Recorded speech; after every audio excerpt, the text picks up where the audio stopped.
series here at Malahide. Ireland were due to play against Netherlands.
This is Joan.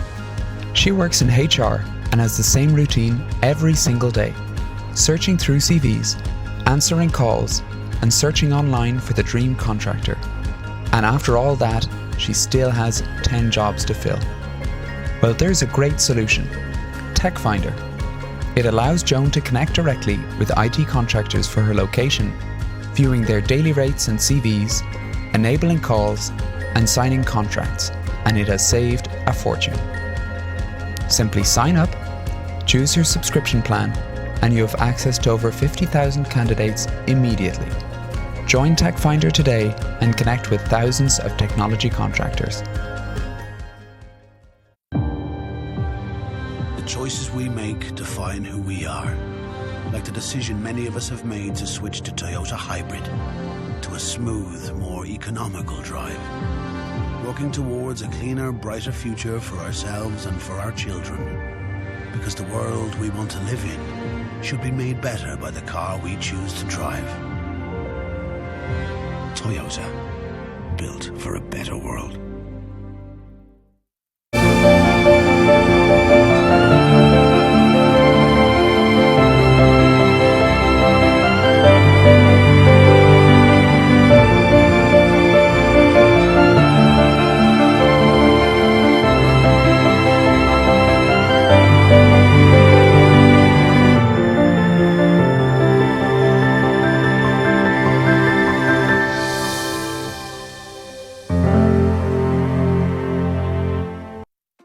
Worried about your next contract opportunity? Tired of wasting time online searching for the right one? Well, let the opportunities find you. Use TechFinder. It's a free service that connects you directly with companies that match your skills and helps you plan ahead for upcoming contract opportunities.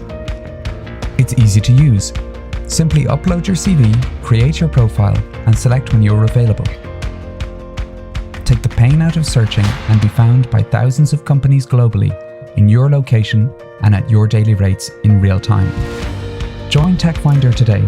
Get connected and be found. Available on all app stores and at techfinder.com.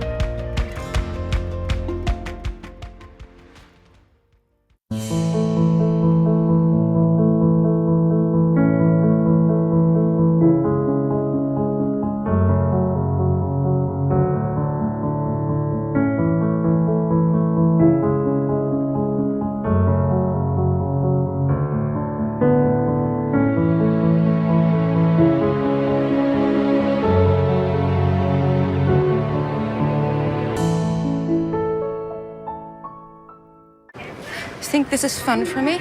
You think I'm having fun? It certainly wasn't much fun defending your action in Tokyo. Do you have eyes on the target? Is it her? I can't tell from these photos. I need better shots. Yeah, no, we're... Just don't lose her this time. Thank you for flying Turkish Airlines.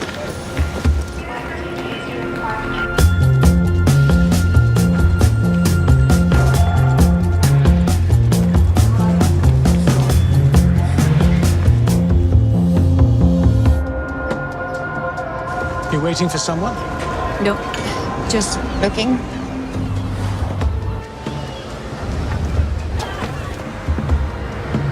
Taxi!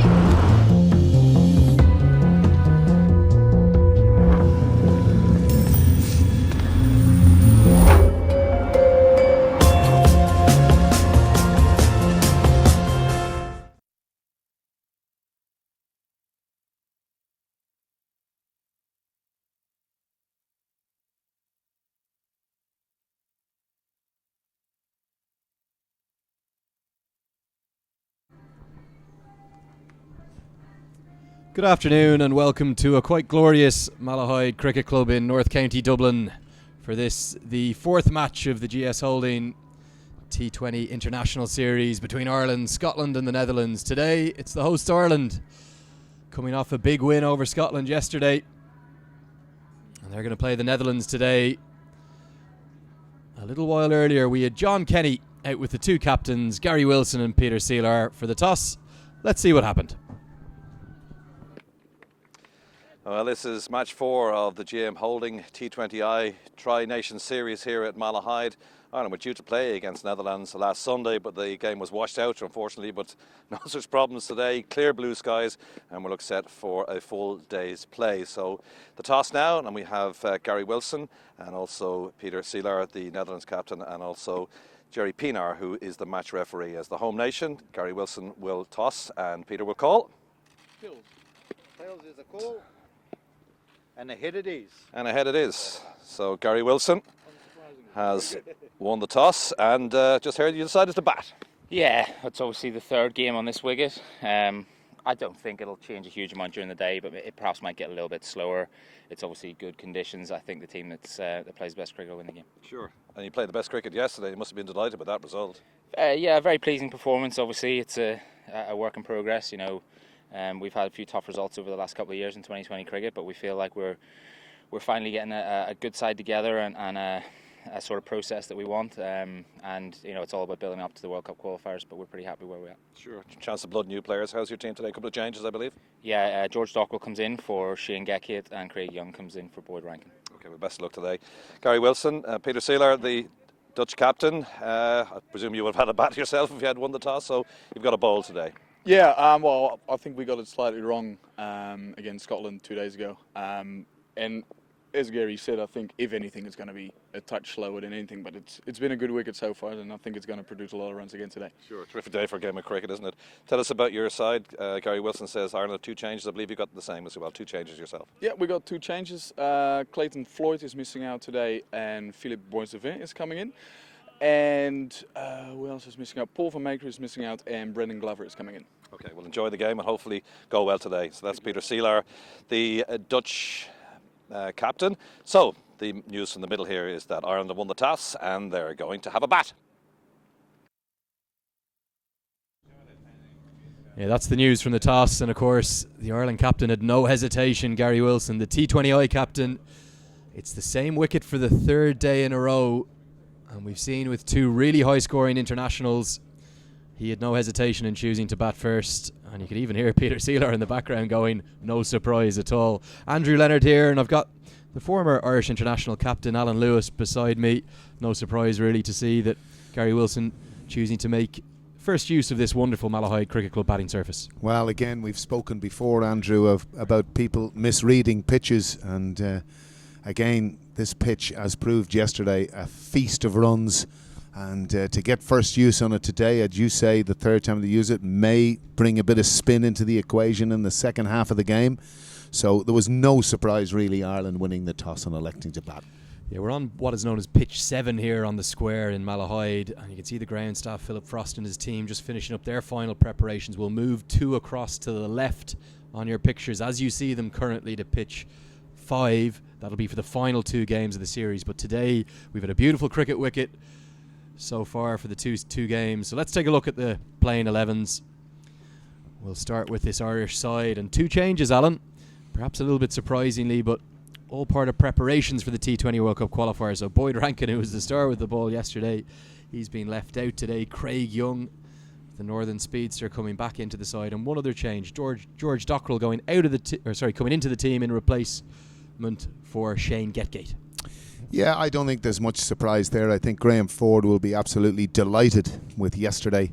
And again, he's assembling a squad here of younger players, and that creates in itself its own hunger. It's no surprise to me to see Craig Young's in the side, and with David Delaney on debut yesterday, certainly exciting many people. And again, his figures belied how well he actually bowled. And again, it's an option with George Dockrell coming in. Maybe he feels there might be just a little bit more spin on the pitch. He'll get more purchase out of someone like George, and they kind of equalise each other with the bat. Gareth Delaney was 52 off 28 deliveries yesterday. Let's have a quick look at the Dutch side as well. 2 changes for them because Clayton Floyd and Paul van Meekeren are going out of the starting 11. And we've got 2 players coming in for them in the shape of Philippe Boissevin, who's a leg spinner. I'm very excited to see him and how he goes. And Brandon Glover as well coming into the Dutch starting. Yeah, certainly Paul van Meeken, with all his experience, really struggled in the first game, as did the debutant Clayton Floyd. And again, we'll be very excited to see Philippe Boissevin coming into the team. And of course, with leg spin being the forte of the day for you, Lenny. Pause now for the Dutch national anthem.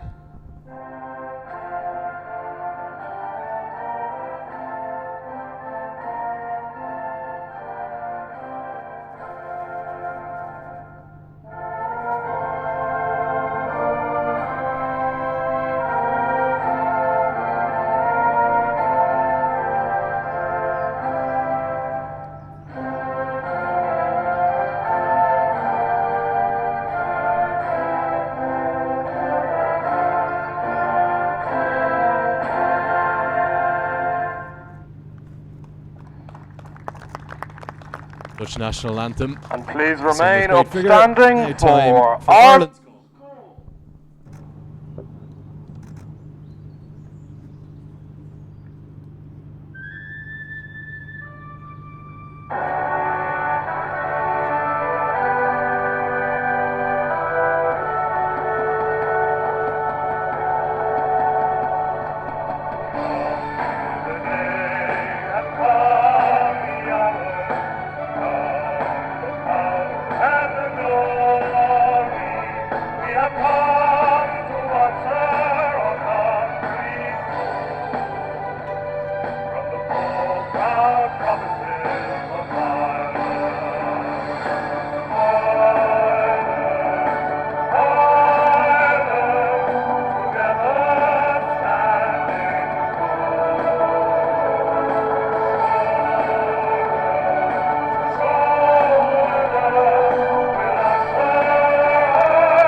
Big round of applause for Ireland's call from the gathered Irish crowd, and they're starting to just trickle in. It's a really beautiful day, perhaps even nicer than yesterday, Alan, and we've been blessed with the weather after the initial watch out. Let's take a look at the GS Holdings T20I Tri-Series table, because Ireland, the host nation, they're currently sitting on top. Yeah, no surprise there. They'll be disappointed with the washout on Sunday, but yesterday they will be thrilled with, and being on top of that points table, another victory today will set them in good stead for the final fixture, of course, on Friday against Scotland again. Yeah, it could be all set up for a top of the table clash, but don't rule out the Dutch. They're a very dangerous side, and you underestimate them at your peril. Ireland, of course, did that all the way back in 2014 at the ICC World 2020, when it was Stefan Myberg who led the charge with that remarkable innings to chase down the Irish total inside 14 overs and get them above Ireland in net run rate and through to the Super 10. We all know what happened there. They went on to beat England. England were double Dutched. Good work, Len Doug. I like that. Double Dutch. You've obviously worked in that line. You brought that to the party. I think it was actually David Lloyd who came up with that one, Bumble. I'm not going to claim it. The Dutch side taking the field now, and we can see the opening partnership. No surprise, it hasn't changed from yesterday. It's going to be Kevin O'Brien, the Irish record caps holder, and this exciting young talent, Gareth Delaney. Well, just to go back to that point, Andrew, what you spoke about earlier, the one thing about this format is you've got to be on your game all the time, and one slippage, and again it can be catastrophic, because yesterday Scotland had that amazing opening partnership between Coetzee and Muncie against Holland. Holland looked very ragged with the ball. I'd be interested to see how they start today. They'll be very anxious to get back on track, and in that, from an Irish point of view, the biggest kind of run saver from an Irish point of view yesterday was the loss of those 3 wickets in the early part of the innings, and what proved at the end with Ireland, I think, being 90 odd off 6 overs. It just showed how good this batting pitch actually was.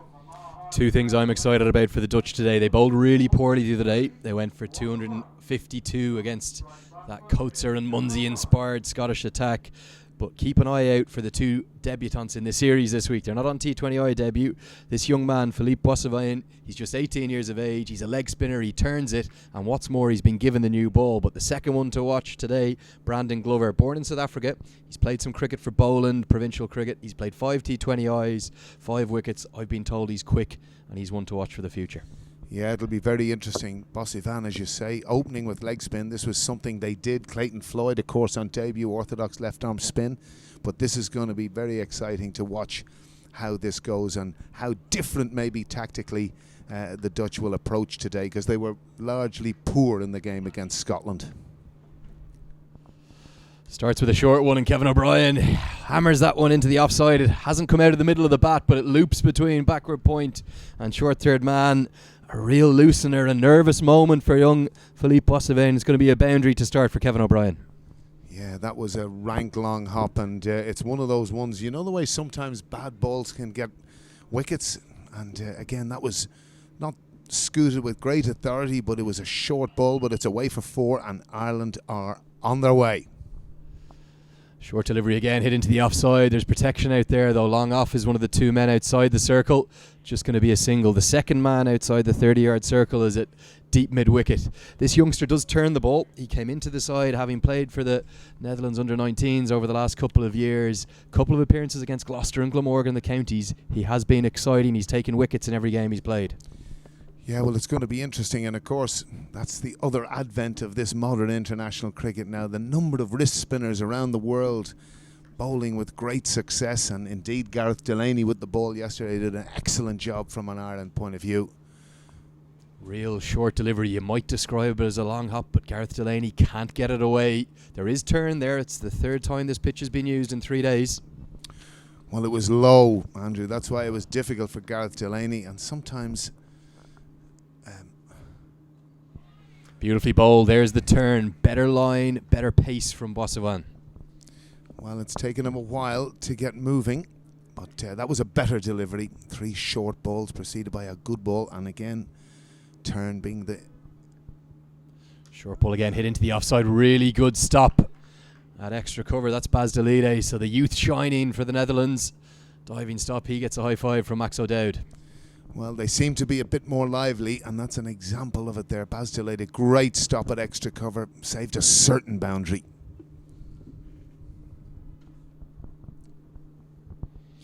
That's the length that Boissevin has to bowl after a nervy start for the youngster. He gets away through a good tight first over, just 5 runs coming from it. And Alan, in the context of the week that we've had so far, that's really good stuff. And that had everything, that over. It was quite interesting talking to Roland Lefebvre in the first game. We were just talking about bowling disciplines, and you can bowl bad balls and they go for nothing. It still doesn't take away from the fact that it's a bad ball, and there was 3 genuine long hops in that over. But Boissevin, obviously that little bit nervous, but he got into his stride in his final 3 deliveries, and he'll be happy to get away with 5 off that first over for sure. Yeah, from the Dublin Road end, we're going to see the star of the show with the ball for my money for the Netherlands. That's Fred Klaassen, a big tall left arm seamer, plies his trade at Kent County Cricket Club. He might have ended up wicketless, but he really showed how he can hit those Yorkers coming around the wicket late in the innings to the 2 right-handers. He'll start over the wicket, perhaps because of those problems he had with his back foot landing too close to the return crease. 2 no balls he bowled in the first game. Dutch head coach Ryan Campbell, he's a real innovator, he's a real thinker, he's a real student of the game, and great to see how his side are going to bounce back today. Well, again, that's what he would have talked about in the change room. That game against Scotland is gone. It's how they bounce back today. And he starts with yet another no ball, this time a front foot no ball. And I just wonder, have the umpires been having a chat about him? That's Rizwan Akram, the Dutch umpire, and he's pinged him immediately for a no ball.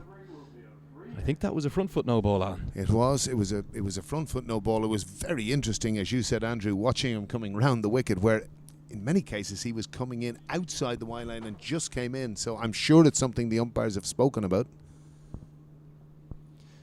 Free hit for Kevin O'Brien, but he can't get it away. Slower ball. It was a cutter from Klassen into the pitch through to the keeper, Scott Edwards, who does a good job at collecting it on the bounce.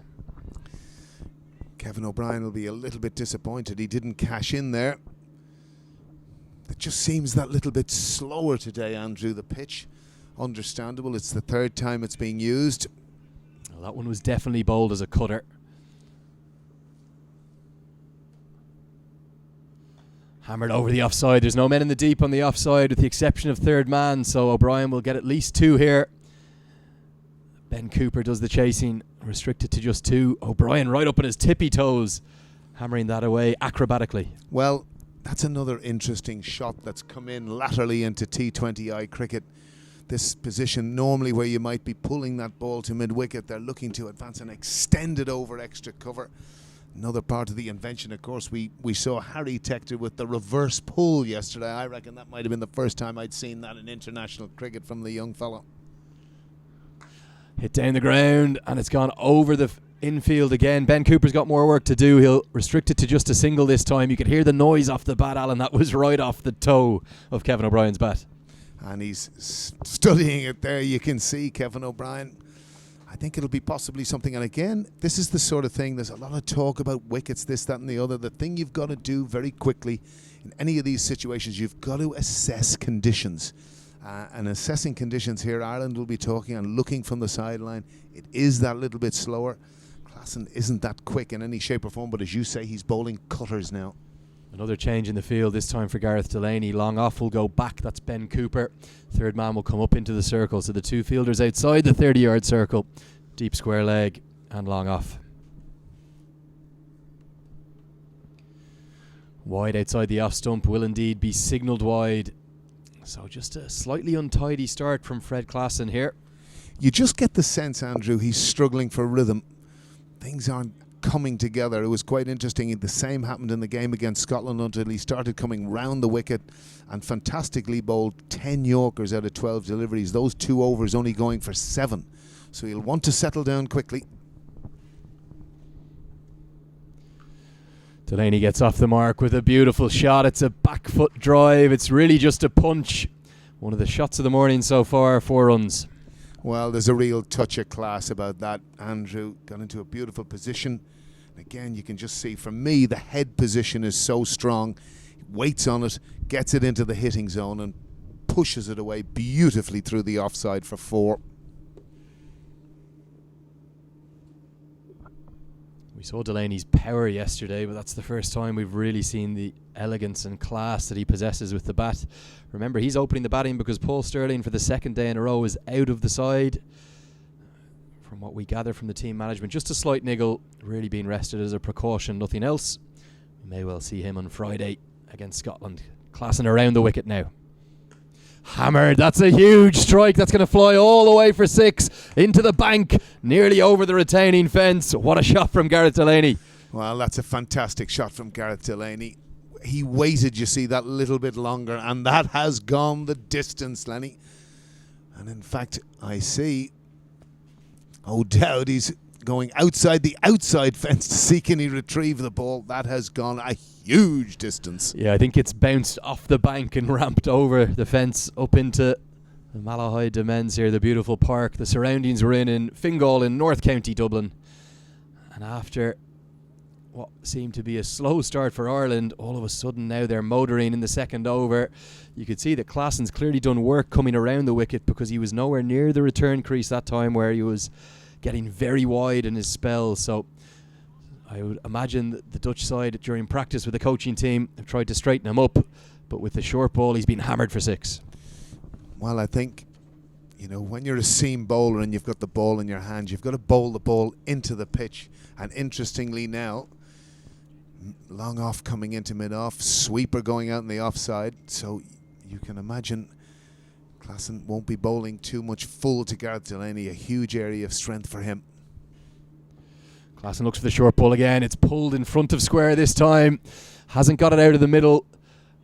And a really good chase from Basdelida is going to cut it off to just 2. So O'Brien will take the strike at the end of the second. 2 overs gone. It's 22 for none.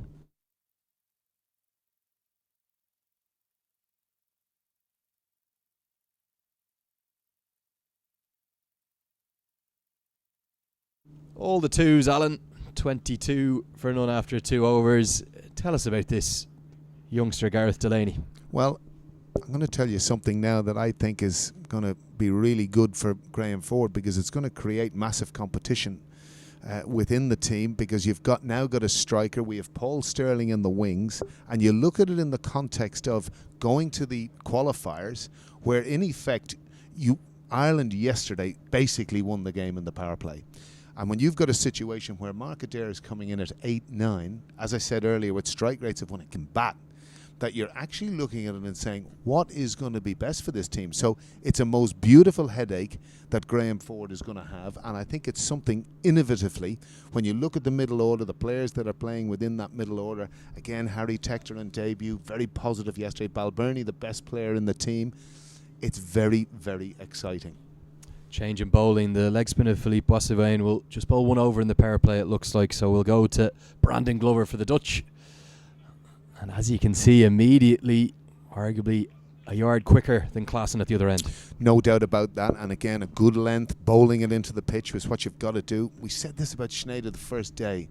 3 deliveries like that, bang on off stump, back of a length, caused trouble for the batsman. Then went slower ball bouncer, whacked for 6, suddenly scratching his head. I just wonder sometimes in these situations, why can't you just keep that level of consistency as best you can in around off stump, cramping up the batsman from a good length. Onto the legs of O'Brien, and that's a dangerous tactic, but O'Brien can't find the middle of the bat. Going to be signalled leg boys. You can see O'Brien whips the bat in frustration, really disappointed to not hammer that one away.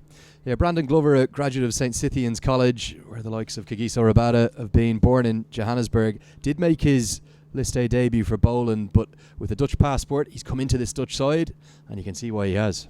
Well, it's interesting that you say that, and of course Ireland have a very good relationship with St. Cythian's College. Many young players have gone to St. Cythian's under the Breen O'Rourke South African exchange programme, and of course we've had many boys from St. Cythian's with us.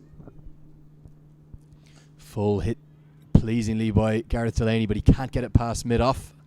It's going to be a dot ball. Yeah, that exchange programme brings young cricketers from Ireland down to St. Cythian's College in Johannesburg, and then there's a reverse that the South African kids come up for the summer. Really good programme. Well, it's a fantastic programme, and again, it's the sort of thing with some of the Irish players that have gone there, you can clearly see their improvement. They're in the nets. The facilities in St. Cythian's are outstanding.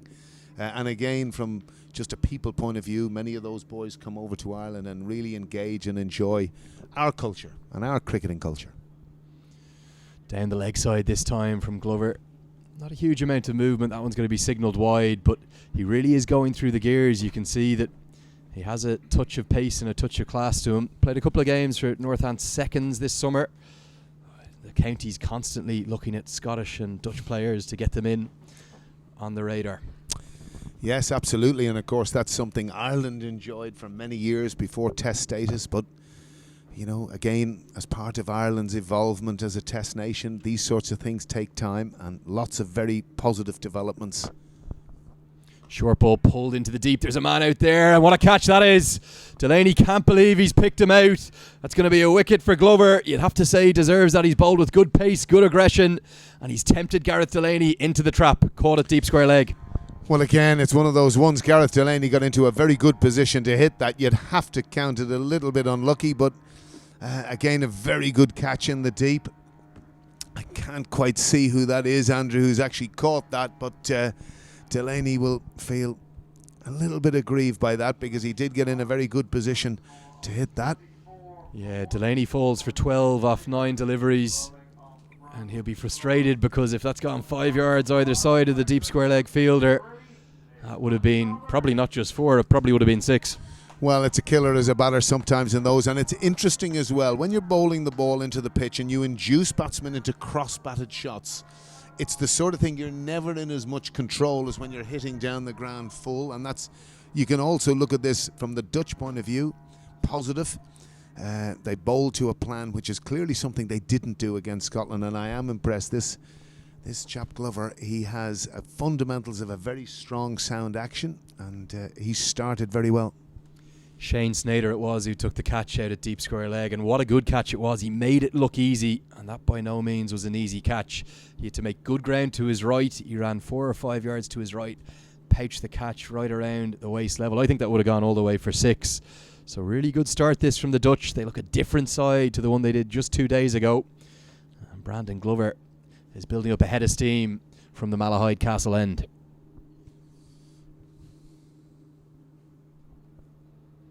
Looks for the Yorker to start, but Balbirnie clips that into the leg side. What a stop, though. I think that's the Dutch captain, Peter Seelar. And the Dutch are abuzz already. Well, it's interesting that you say that, and I'm sure that's something Ryan Campbell was saying in the change room. Today is another day. Come on, fellas. We're a lot better than we showed in that game against Scotland, and let's show it today. And they've started very, very well. As you say, a buzz in the field, Andrew. Great stop by Baz. Delayed it there. An extra cover. Salar's the captain, showing example. Beautifully bowled. That's really good cricket from Brandon Glover. Has Balbirnie in the hop. He can keep it out, but no more. End of the 3rd over. Ireland 24 for 1. I want to bring one to your attention, Alan. I know you're a big Twitter man, and the Dutch captain this morning, Peter Seelar, just 2 hours ago tweeted, "Bounce back game day. I have a little apple to peel against Ireland cricket!" exclamation mark. What does that mean?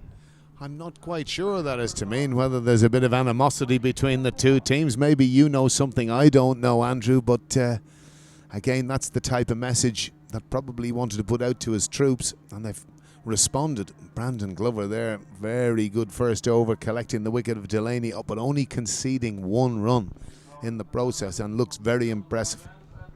Yeah, perhaps Peter Seelar going to the Eric Cantona School of Philosophy and getting his message out to his troops. He went on to say that if they can get a win, they'll throw the tournament right open, and he's right about that, because it would make that points table, it would give that points table a very interesting look. So it's going to be a change in bowling from the Dublin Road end. Shane Snyder, who was the star with the ball for the Dutch in their first game of the series, he took 3 wickets.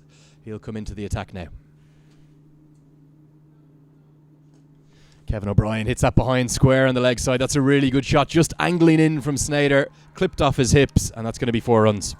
Well, the other thing there, if we remember yesterday, Kevin O'Brien was caught at short fine leg by Tahir, but he knew exactly what he was doing there. Obviously, deep square leg is that little bit behind square, fine leg in on the edge of the circle, but that's very skillful batting from Kevin O'Brien. Knew exactly what he was doing with his placement there, and of course you can see here the very open stance, tends to clear that left leg. He'll move in, as you see. Hit down the ground. There is a man at long on. Is it going to go down his throat? And it's not. He's going to tip it over the bar, Ben Cooper. I think he came in a couple of yards too far, and it's ending up going all the way for 6. What a moment that is, Alan. Well, you can call it a moment, but the Dutch will be very disappointed. Right in front of their team there. Should have easily have caught that. He had lots of room to go back. Never found his judgment of where he was. Big, tall man, Ben Cooper. And Snyder will be very disappointed with that, because Kevin O'Brien knew he was in trouble. It was a one-handed shot. The bottom hand came off the bat, but he still found the timing to get it all the way for 6. Snyder shorter this time. O'Brien looking to pull that one in front of square. Makes no contact. Well, the interesting thing, he's a bit early on those pulls, Kevin O'Brien. Ball really not coming onto the bat, the short ball. You've got to wait that little bit longer, like Gareth Delaney when he hit that 6 earlier on off Klassen. The pitch does look that little bit slower today, understandably, but it's up to Ireland to assess it. Short ball, he's got all of that, Kevin O'Brien. It's going to fly all the way for 6, I think. Yeah, it's cleared the rope over the boundary boards, bounces into the stands, and I'm not sure why Snyder's trying to go short to O'Brien here. Well, Snyder surprised me again in the opening game. No need for that type of delivery. Why wouldn't you be looking at what Brandon Glover did in the previous over? Every ball back of a length, on target, on the money. No need for that in the early stages. Bowl the ball into the pitch. That's meat and drink to Kevin O'Brien.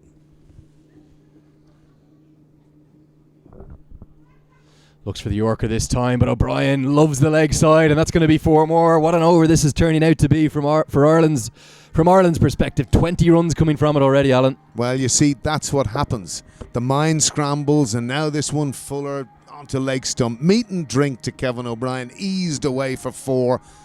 Fantastic shot as O'Brien moves to 28 from 13 deliveries. And this, as we know, is how destructive he can be, and fantastic to see him at the top of the order, Andrew. Yeah, absolutely, Alan. And how exciting from a Irish fans' viewpoint is it to see Kevin O'Brien going into the T20 World Cup qualifier next month in such brilliant form. I was talking to you yesterday about the fact that he dominated the inter-squad games. He's the oldest man in the squad now, Kevin O'Brien, entering the veteran stages of his career, 35 years of age. Please don't use that word, Lenny. It's when you're at your prime, my friend. You just keep yourself in shape. These are professional athletes now. Your careers can go on that bit longer, particularly as a batter. Short ball, but probably too short, and we see the square leg umpire indicating to Rizwan Akram that is too short. Wide will be signalled. Snater, after such an impressive spell just 2 days ago, has gone to pieces in his first over. Yeah, disappointing, and I'm sure Salar will be disappointed. He's over to him now, issuing instructions. I'm sure he's disappointed with this because they had Ireland in a bit of a sting there, and it just shows you again, Andrew, in the space of 3 or 4 balls, how this game of T20 cricket can change. Slower ball. He's onto the legs, and a misfield from Philip Boissevin. So O'Brien crucially will keep the strike. 22 runs coming from the over. Ireland 46 for 1 after 4.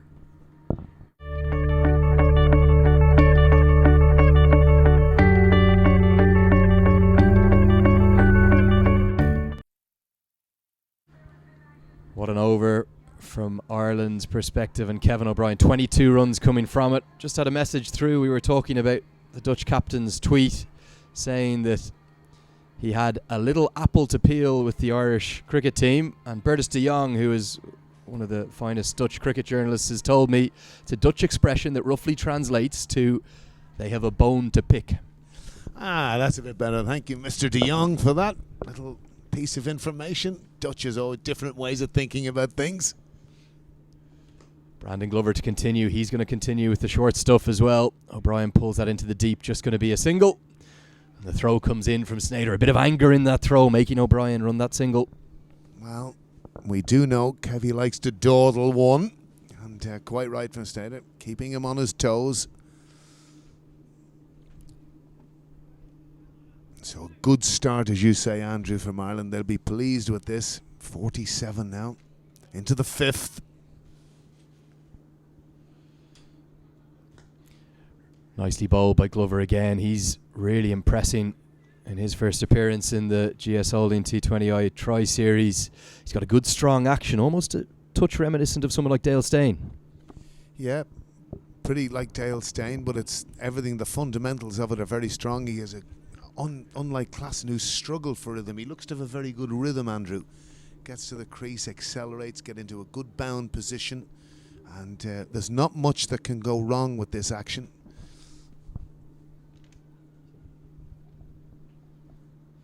Looks for the Yorker, but just strays down the leg side. Good pace. I'd argue this might be the quickest bowler we've seen on show this week, Alan. Yeah, you could argue that. I think probably we all know David Delaney, who of course made his debut for Ireland yesterday, has been clocked at close enough to 90 miles an hour. Certainly that wasn't there yesterday, but the young man did well. And again, it's clear to see that Glover is that step ahead of anyone else in terms of pace. Glover will be in the Dutch T20 World Cup qualifier squad next month. Just starting to show what he can do. O'Brien hits that to mid-off, and he's got a second wicket, Glover. It was right into the slot. O'Brien looked to get the elevation over the offside, but he couldn't clear the man at mid-off, who takes a comfortable catch, and O'Brien's got to go for 30 off 16 deliveries. Yeah, having taken a step to leg, he just couldn't, as you say, Andrew, get the elevation.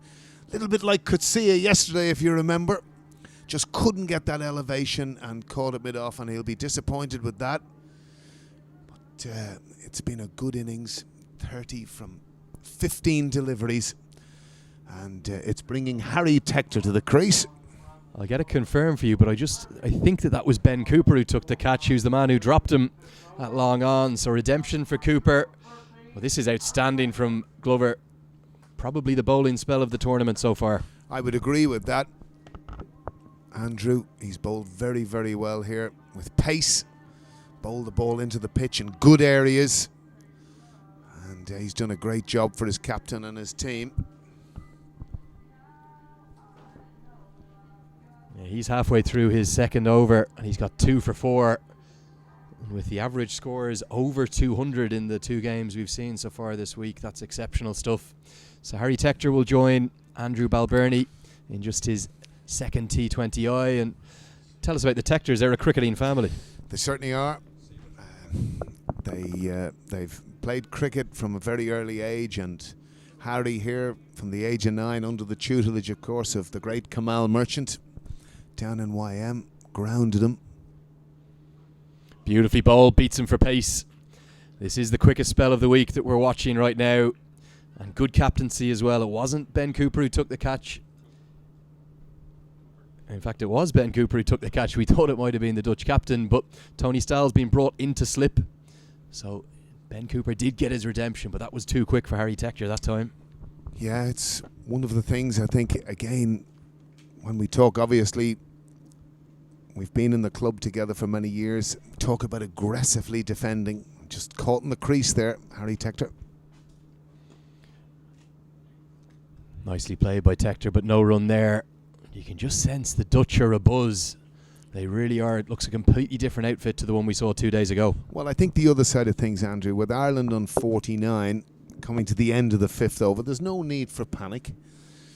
They're in decent shape, because I think the one thing any of these, and again, indeed, speaking to Ryan Campbell, I had the pleasure of talking to him, biggest thing that you do is you keep your wickets in hand. It's easy to keep going. So if Ireland can advance to something around 57, 58 off their 6 overs, with a loss of no further wickets, that's key. Pulled into the deep. That's a really good shot in front of square on the leg side by Harry Tector. It's going to race away for 4. The first boundary coming off Glover. That's a beautiful shot, Alan Lewis. Well, that's a great shot from Harry Tector. He just waited on that and helped it on its way. And again, another one of the things I'll talk about here. Why hit the ball to the side with 6 fielders? Hit it to the side with 3, and he did that fantastically well, Harry Tector. Off the mark with an excellent boundary. 5 overs gone. Ireland 53 for 2. We've had a really entertaining start. And myself and Alan will pass over now to John Kenny, who'll be joined by Garfield Harrison. Thanks, lads. Yeah, lively start, all right. Ireland losing their openers. Kevin O'Brien gone for 30. Gareth Delaney, who scored a half-century yesterday, gone for 12. Glover with both wickets, and as the lads were alluding to, Garfield, probably the fastest we've seen so far in terms of pace from Glover. He's bowled very well. Yeah, very lively actually, John. Alan said he maybe reminds him of a wee bit of Dale Steyn. I see a wee bit of Dale Steyn in him as well. He definitely has a strong action, gets the ball through, yes, and definitely the quickest bowler so far on view over these last few days. But I'd say both teams are maybe reasonably happy with where they are. It's 10 and over. 5 overs gone, still the last over of the power play. This will be a big over for Ireland. Yeah, Class is going to bowl this now from the Dublin Road end. To Andy Balbirnie, pushes that into the covers for a single. Balbirnie looked imperious yesterday. Scored some 64 runs before he was caught in ball by Berrington. He cut a disappointed figure actually yesterday, and interviewing him afterwards said that he was really disappointed the fact that he got 64 while there was runs to be got. He thought, I should still be there. Getting out caught and bowled, but Balbirnie cemented his place at number 3 in this Irish squad. O'Brien gone, Delaney gone. Harry Tector, who made his debut yesterday, has joined him in the middle. Now facing. Yes, good run there. I think Andrew Balbirnie yesterday, the game was at the stage where, he could take the team home, and I think maybe, that would have been disappointing him, the fact that he's got out at that stage where he could have taken the team home and got us not out, and, certainly was the best batter on show for me yesterday. Yeah, Ireland lost some late wickets. Might be a little bit of a concern, but it was a very good win over Scotland yesterday by 4 wickets. Some 14 balls to spare, and that's just flipped away nonchalantly for 4 around his shoulder by Balbirnie off the bowling of Klassen, and 4 to the Irish total. It's not flippant, a, wasn't yeah, it? It's not a great piece of bowling there, because he's dropped it short. He's bowled it sort of at his body, and it's easy just to help that on. The fielder that is out in the boundary is very square, and he's able to flick that behind square for a comfortable 4. Klassen's been expensive, and his captain Peter Saylor, who lost the toss today, Ireland winning the toss and deciding to bat, come over, just had a quick word in his ear. Was a gimme for a man of Balbirnie's class. 59 for 2. That's better. And a dot ball, and they're going to run through because the throw at the stumps hits the stumps, and they might even fancy 2. Here comes O'Dowd. That's just a gimme for Ireland's point of view. Shy at the stumps, clicked the stumps, ran away, and Ireland picked up 2 runs when they shouldn't. If you're the bowler there, you're going bananas. Obviously it looked like a dot ball all day long, and the fielder here has tried to get the non-striker back into his crease. It's just clipped the stumps. Very frustrating for the bowler. Such the way he's feeling in the world cricket these days. It's no surprise he's being shy at the stumps. The old days of calling and saying put that in your pocket may seem to be over. Yeah, and what's interesting here for me is Klassen's coming round the wicket, so he's bowling into the body, which is a good idea in some sense, in that you're not able to swing your arms through the ball, and it's cramping you up for style. But you would imagine most of the runs will come on the leg side because of the angle of him coming round the wicket. It'll be interesting to see how the Irish guys handle this over the next couple of overs. Balbirnie on 8. Harry Tector has joined them in the middle after the fall of wicket at 49. They moved it on to 61 now. Shy the stumps again, but Balbirnie home easily, and good backup this time. Yeah, good fielding there from Klassen off his own bowling, putting them under a bit of pressure. End of 6. Ireland 62 for 2.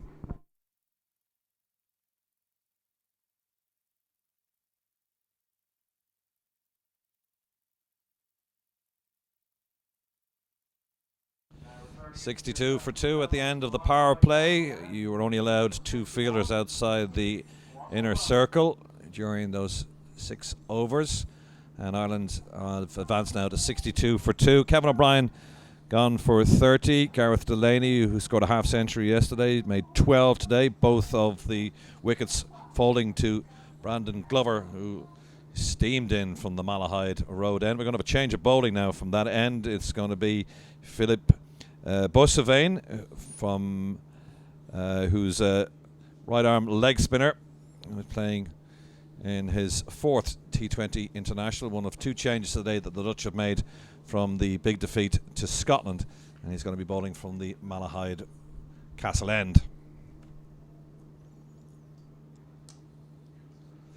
Immediately pushed through the covers. Balbirnie, O'Dowd is down there, just pick up single. Yeah, a wee bit of a misfield there, but it's only cost a single, so bowler not too disappointed with that. But I think the Dutch here will be reasonably happy with this start. Power play is over, 60 runs on the board, 2 wickets back in the hutch, the 2 openers. So I would say, the Dutch will be fairly happy with the way things have gone so far. Boissevain will be in the Dutch squad for the T20 World Cup qualifier tournament in the UAE. That's starting next month, and this tournament really seen as a build-up to those qualifiers. 6 will go through to the finals itself, and Scotland and the Netherlands, both playing here in the Tri-Series, will face each other in Group A, Ireland in Group B. That's well stopped. An extra cover. Yes, Boissevain will be a lot happier now with those 3 balls. His first over was a little nervous. I think he was feeling a bit tight with the nerves, and the first 3 balls landing halfway down the pitch, but this is much better. And what a shot. Away by Balbirnie for the maximum, down on one leg, down towards the tree in the far corner, down to the cow corner indeed, and that's the maximum, and it's a beautiful shot from Andy Balbirnie, continuing on from where he left off yesterday. That, for me, is the shot of the day so far, John. Wee bit of width outside the off stump allows him to free his arms down on one knee, and he's hit that right out the screws, right out of the ground. Fantastic shot from Andrew Balbirnie. Bossavain, just 18 years of age.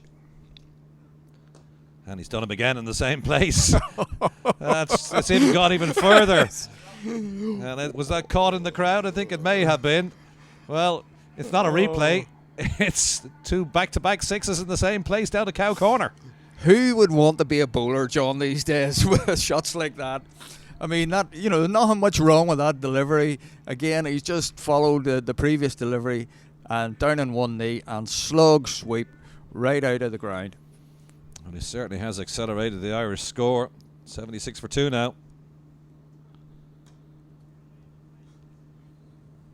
Just be the one. Yeah, he'd be happy with just the one there. And again, a wee bit of a misfield. The Dutch certainly do look a lot more energetic today than they did on Monday. And it's good to see that. And I'm sure they'll be stung after, that defeat. And they've had a couple of days now to think about it and work on a few better plans. And definitely a lot bigger improvement today. Well, Bossavain got the treatment there. A couple of sixes.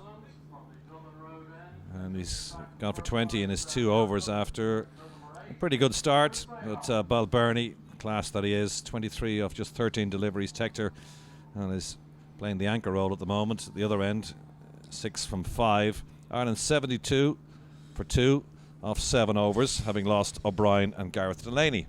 Yeah, still going, John, at 10 and over, which is quite remarkable at this stage. And it'll be interesting to see what Ireland think a power score is here today.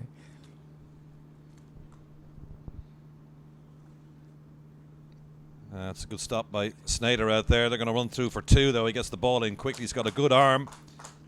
But also, that's good running from Balbirnie. Yes, I was talking to Gary Wilson there before the game and was asking him about, power score from yesterday, and he was reckoning 190, 200. Peter Seeler is on to bowl, the Dutch captain from the Dublin Road end.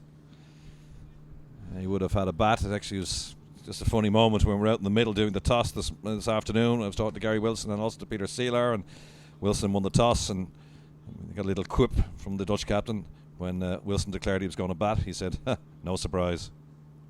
Yeah, it's a batting day, isn't it?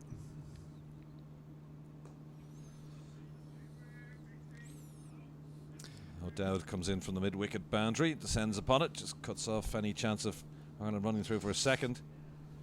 Yes, a little bit circumspect there from Harry Tector, but that's no bad thing. He's using his head. Get Andrew Balbirnie on the strike. He's the man in form. That's going to go for the maximum as well, I think. Just waiting for the umpire's signal. Yes, it is. Rizwan Akram puts the 2 arms aloft, and he scored 3 sixes in the last 2 overs now. But Bernie's starting to open up the shoulders. What a fantastic shot. I mean, people maybe don't understand out there how difficult it is to play that sort of shot and hit it all the way for 6. Incredible piece of batting by Andrew Balbirnie. Gives himself a wee bit of room and then leans on it over extra cover. It's all about timing that shot, all right. It wasn't even a massive follow-through either. It was just beautifully timed. Yeah, wee punch. And but I love the way, he's given himself a wee bit of room, so it frees his arms up. He's able to get his arms through the ball there. And just a fantastic piece of batting, and he's he's already 33, and he's only arrived at the crease.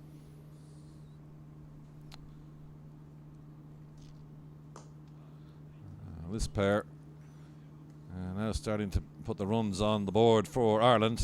Last week it fell at 49. They're on to 89 now, so 40 added for the 3rd wicket.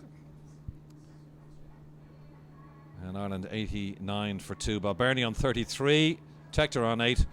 At the end of that, the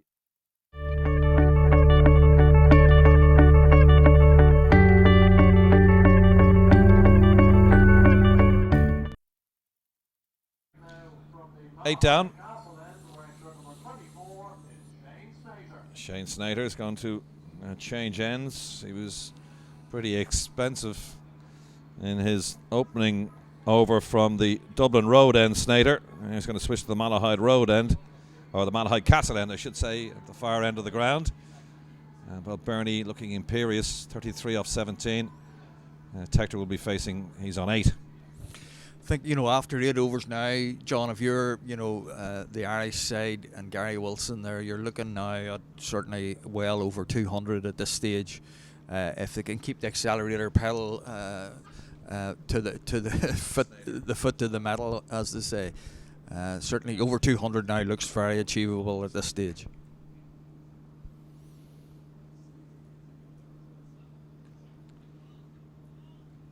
That's nicely guided.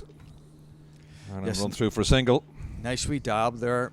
Third man's up on the edge of the circle, which sort of makes us think that he'll not be bowling too short at this stage. That's Vise. Yeah. And you can see how expensive Snader was in his first over, 22 off it.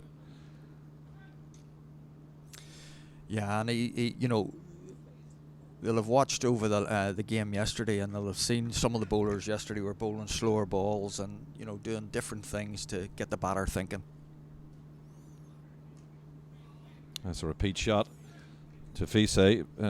Big news from Ireland's point of view is the continued absence of Paul Stirling, saying he has a niggle. Didn't play yesterday. Gary Wilson said they weren't going to risk him injury-wise, and he's not playing again today. But we know the quality of Paul Stirling, so if there's any problems or any slight injury doubt about Paul Stirling, wrap him up in cotton wool, certainly for the T20 qualifiers next month. Definitely.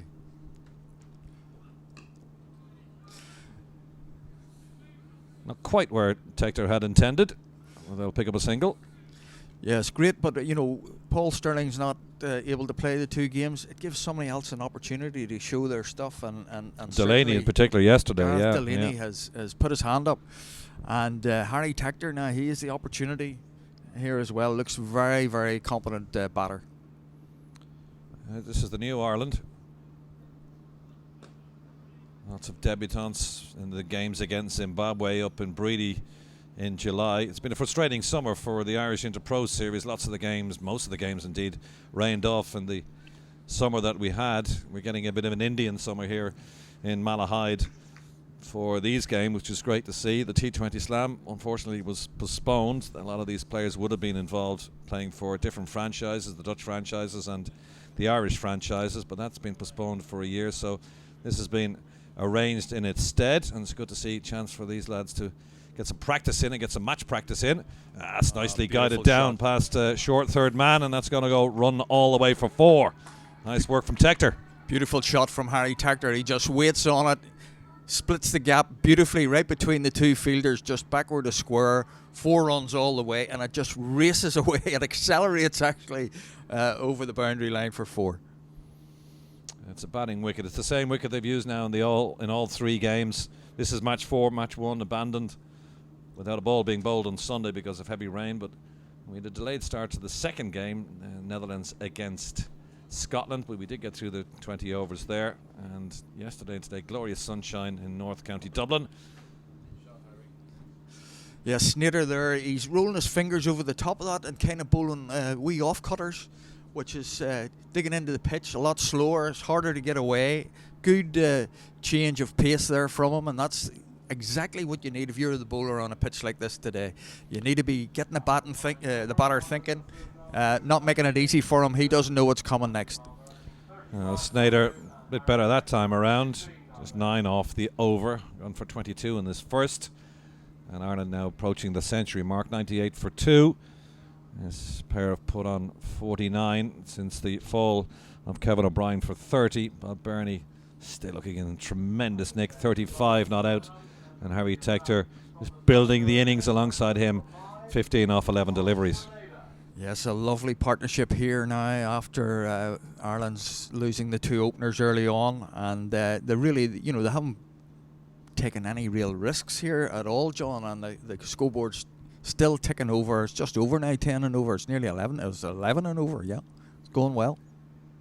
Bastelated from the Dublin road end, full toss, and that gets the treatment it deserved. A sparing dive from the fielder down there. Fred Klassen can't cut that off, and that was a gift.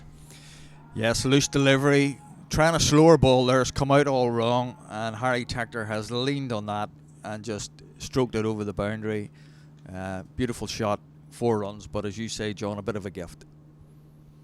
That's the second boundary. Better ball. Balbirnie advances a long way down the wicket looking for the quick single, but he was sent back by Tector pretty quickly, and a good call from the 19-year-old. Yeah, definitely no run there, but it's, dot ball there for the Dutch. They'll be delighted at that. Dot balls are a very rare commodity in this game, and another dot ball's a good one.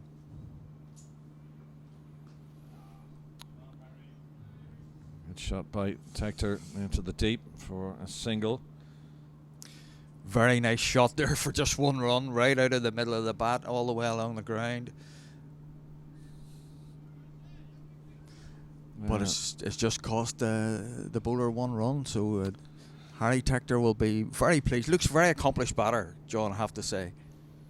Yeah, started well. Debut yesterday against Scotland. But Bernie just flips that round the corner. It took a long time to get going in international cricket, but he's certainly up to speed now. Lovely shot from Balbirnie and 4 more to Ireland.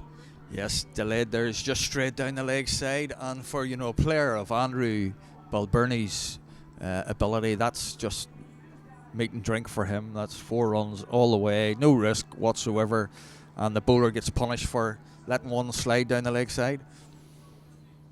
Oh, that Tector 4, the opening ball of Delida's spell here, took Ireland past the century mark. 107 for 2 now. Should be a wide. Yeah, again, he's trying a slower ball there, and I quite like to see that the change of pace there, but it just hasn't come out right. He's held on to it a wee bit longer than he should have, and it's definitely a wide. Past Delida, like Tector, just 19 years of age, made his debut against Ireland in June of last year. His father, Tim Delida, played in 29 ODIs for the Netherlands. Last ball of the over, and Balbirnie will keep the strike, knocking that into the deep. And Ireland coming towards the end of this, the 10th over, 109 for 2. If he's half the player of his father, I tell you, he'd be some cricketer. Tim Delida, what a cricketer, really, and very competitive as well. Loved to win.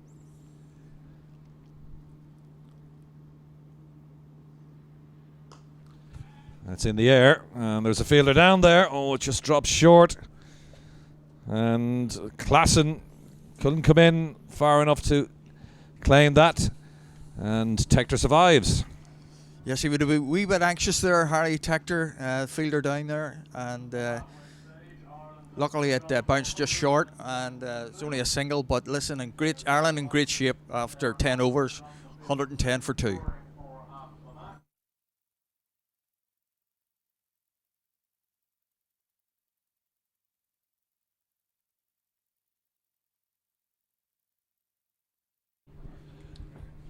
Thanks to Garfield for the moment. Alan Lewis is going to step in for the next 5 overs. Now, Ireland lost those 2 wickets of Kevin O'Brien and Gareth Delaney when the score stood on 49, and since you've been gone, they've pushed on quite nicely, 110 for 2. They've pushed on very well, John, and again, not in any way disparaging to Kevin O'Brien, but in terms of this series, just to see the likes of Tector, Delaney, these younger players who've come into the squad, see them perform under pressure in match-like situations. I was down, funnily enough, at those trial matches that Andrew spoke about earlier in commentary, and probably the forcing of Harry Tector into this team was his performance in those trial matches, which Graham Ford was delighted with. They got real cricket practice in. Glover to continue, or to come back in, I should say, from the Malahide Road end, but no problem for Tector. Up to Nelson, 1-1-1 for 2. Well, Glover has been the pick of the bowlers, John. Very good opening spell, of course, picking up those 2 wickets. Gareth Delaney rather fortuitously, but clever bowling, and certainly that extra bit of pace, John, with the fundamentals of a very good action. He's done very well for his team here. You can see that in his figures. 2 for 9 into his 3rd over.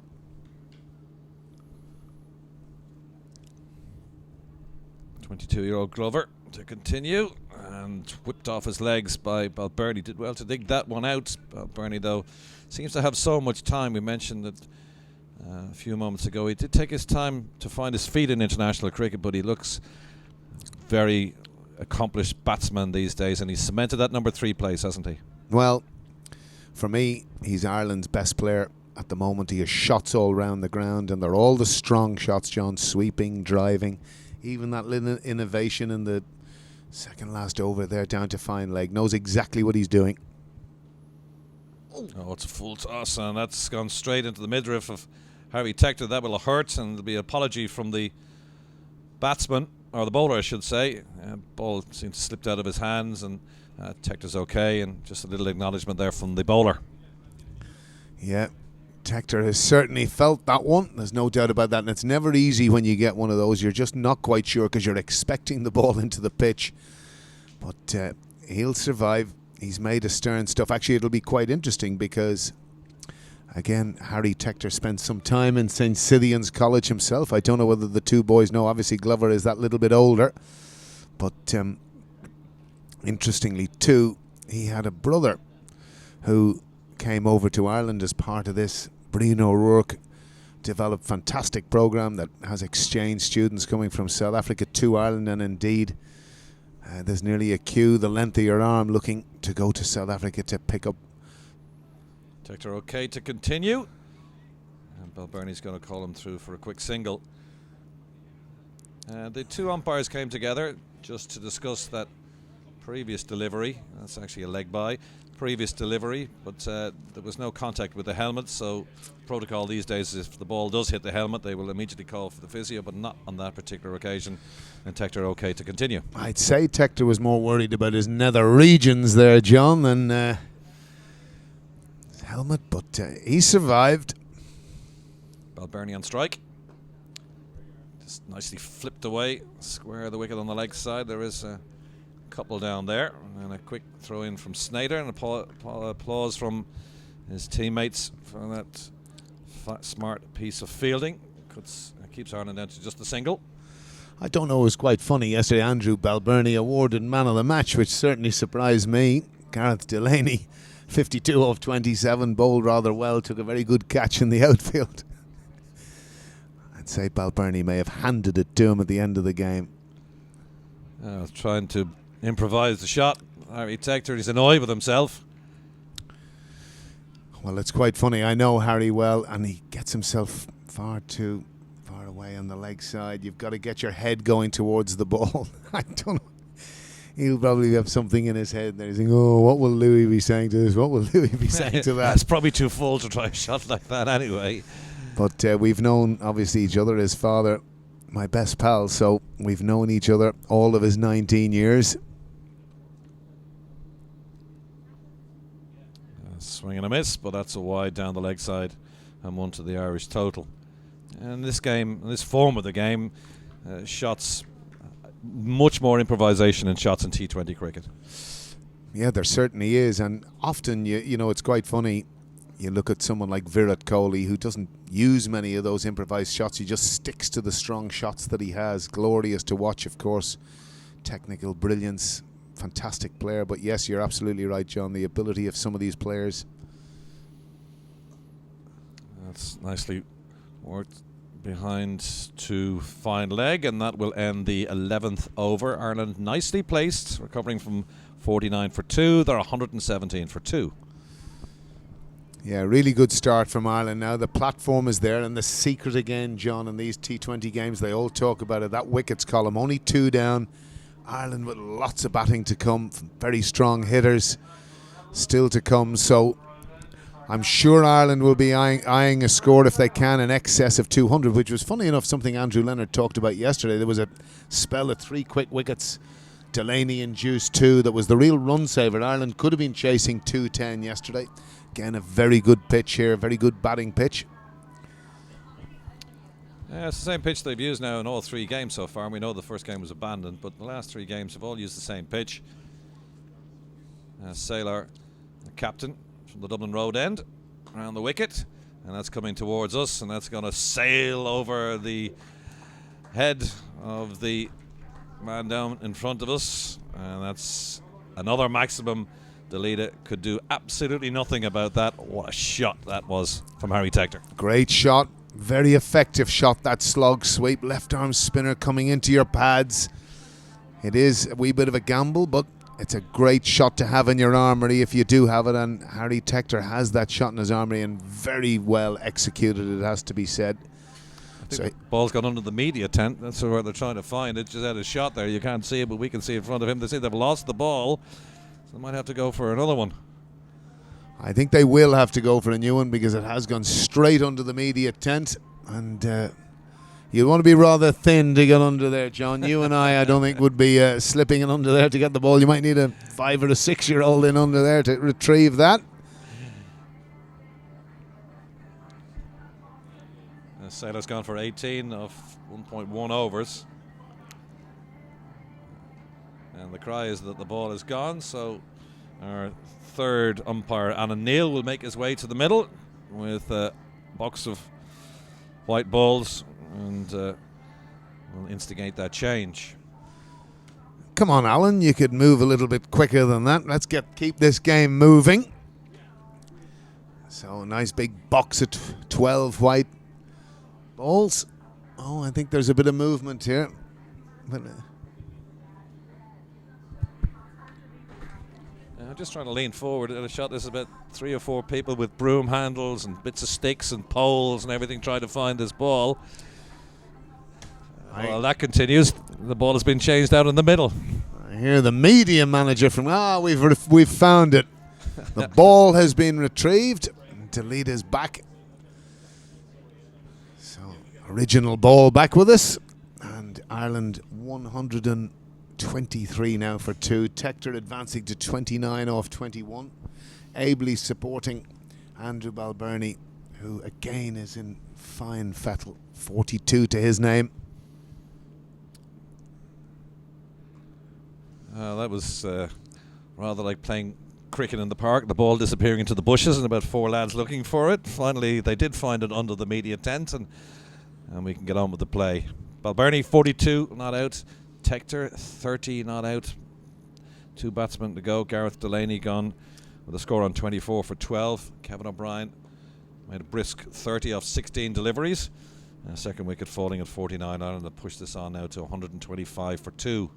I think that's one of the secrets, John. And again, if you think about it, Gareth Delaney 12 off 9, Kevin O'Brien 30 off 15. You know, with the batting that you've got in the hutch, as it were, and really Delaney, from the point of view of this Irish team, Gareth Delaney I'm talking about, is going to give maybe coach Graham Ford a few selection headaches because certainly in terms of that order, of course, Paul Stirling hasn't played in these opening 2 games. And you look at how effective Ireland have been in the power play here. It was a Midas touch from Ford to get O'Brien up the order, batting with Stirling. Of course, 8 over 50 partnerships in T20 cricket thus far. And Delaney's performances. And that's very good running from Harry Tector. That's great to get Balbirnie back on strike. And that's the type of teamwork that, you know, those younger legs bring, John. That's very good running from Harry Tector. Spotted that the ball was in the gap and scampered that first one quickly. Very good work. To the batsman as well, Balbirnie, from where he placed it to. Tector immediately called for the second, and that should be out. Whipped around the corner. The man, a short, fine leg, takes the wicket. The big one from the Dutch point of view is Balbirnie perishes on 45. Down the leg side it went. He just couldn't get any elevation to get it over the fielder, standing there, a short, fine leg, and Ireland lose their third wicket at 128 at the end of 12 overs. Yes, he just didn't quite get a hold of that. Andrew Balbirnie, maybe just falling over the stability of his position in that, but fantastic innings from him again, from Ireland's premier batsman. And it brings Gary Wilson to the crease now in an important innings for him. And obviously the team.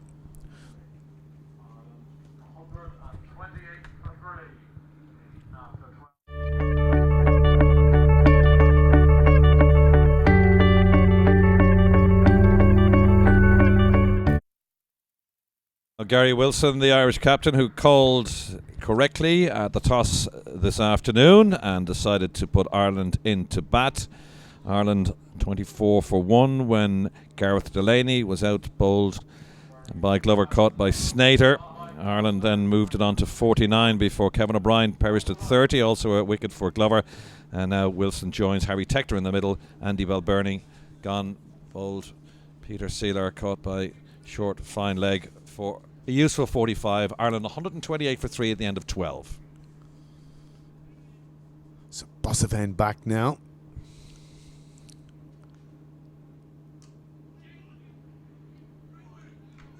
That's a good stop by Brandon Glover.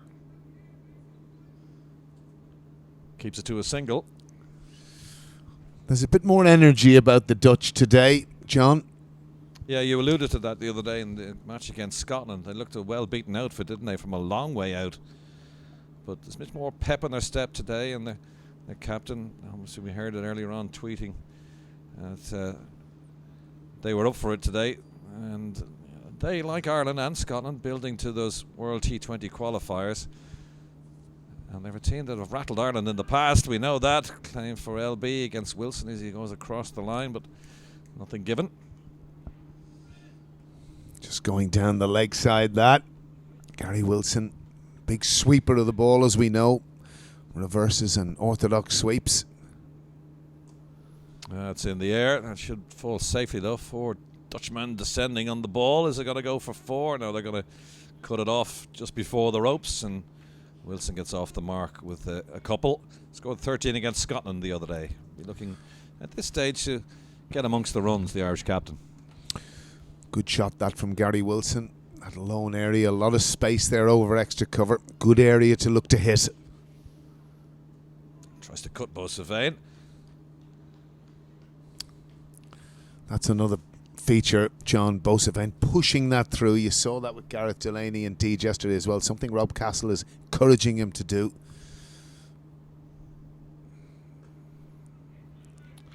Stopped by Bossavane. Bump ball right over the block hole. Forced down the ground by Wilson, but a good stop off his own bowling by Bossavane to prevent the single. Wilson dances down the track. That's probably the best way. Might think about a second here, but Tector sends him back. That's a good throw into the wicketkeeper. Doesn't appear to be a huge amount of turn, John. So no real risk in doing that ball. Quite full. So an interesting phase this now for Ireland. 42 balls remaining. They'll certainly be looking for a score in or around 200, you would imagine. And it's going to be an important phase this now, particularly these next 3 overs. Certainly looking to go at 8 or 9s for those 3 overs, and then an onslaught, you would like to think, in the last 4. 132 for 3 off 13. 7 to go. Tector on 32. Not resting on his shoulders perhaps now as we come to the latter stages of the Ireland innings, who backed themselves this afternoon to open the batting. Wilson there on 3 is facing. Again, eases himself down the wicket. It's a spin at both ends now. Saylor continuing from the Dublin Road end. He took the wicket of Balbirnie in the previous over, the Dutch captain. Again, Wilson 1 or 2 strides down the wicket, and that's nicely placed, and they're going to come easily back for the second run. Good placement there from Gary Wilson, and Harry Tector away again quickly, easily back for 2.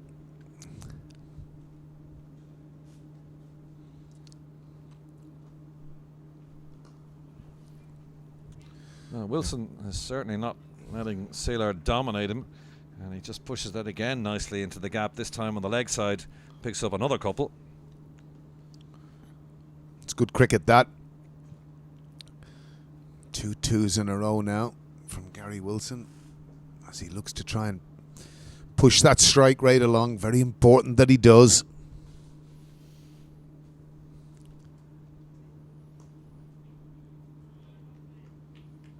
He's not afraid to take Seeler on, is he? I think the area that Gary should be looking for is over those two fielders if he can. Huge expansive area there. Solar getting the ball close in at leg stump. And again, he's finding those two men, which is the difficulty. And again, that'll be the area previously Balbirnie was looking to get over. So that's Tony Stahl, who's on the edge of the circle out there at wideish mid-off.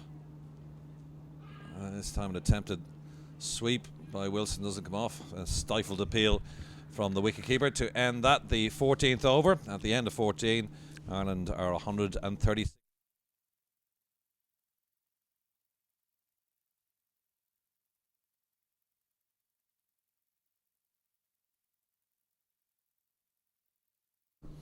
It was a good over from Saylor there. 4 dots, a couple of twos to Gary Wilson.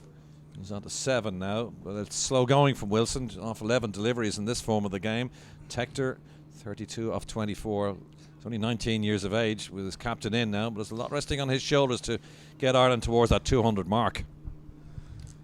And again, in this type of situation, it's so important momentum is kept going. And that's good from Tector, wide of mid-on. Possibly should have been 2 there, John, I sense. But Tector happy with 1. I think Tector actually was looking for the second one because Wilson turned and sent him back. Tector was halfway down the wicket. He fancied the second run there, but his captain sent him back. Bosavane continues, and Wilson, that's nicely bowled. Wilson has been advancing down the wicket in the last couple of overs, and Bosavane saw him coming. Well, I think the biggest thing, John, is intent. There has to be an intent to strike the ball.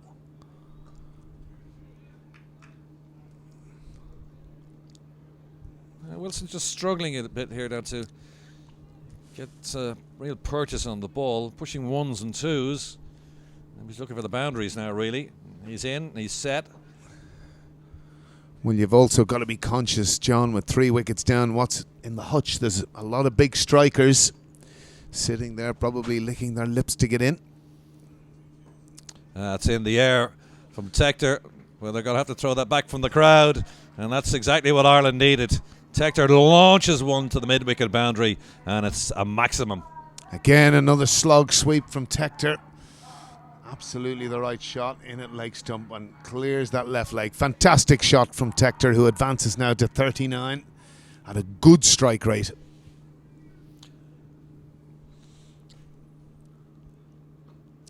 He's taking on the bowler this time, just pushes it down to the man at mid-off, and there is a single, and Tector looking good out there. Well, you 40. You nearly feel this delivery, Gary Wilson should be thinking, go for it. That's been coming, I think, really, from Gary Wilson. He didn't look comfortable at all out there, and Ireland lose their 4th wicket. It's just clipped away and easily taken by Brandon Glover off the bowling of Bosavane. He gets his 1st wicket, and that ends the 15th over, and the captain departs, and Ireland 145 for 4 now. Yeah, Gary Wilson, 8 from 13 deliveries, 145 for 4.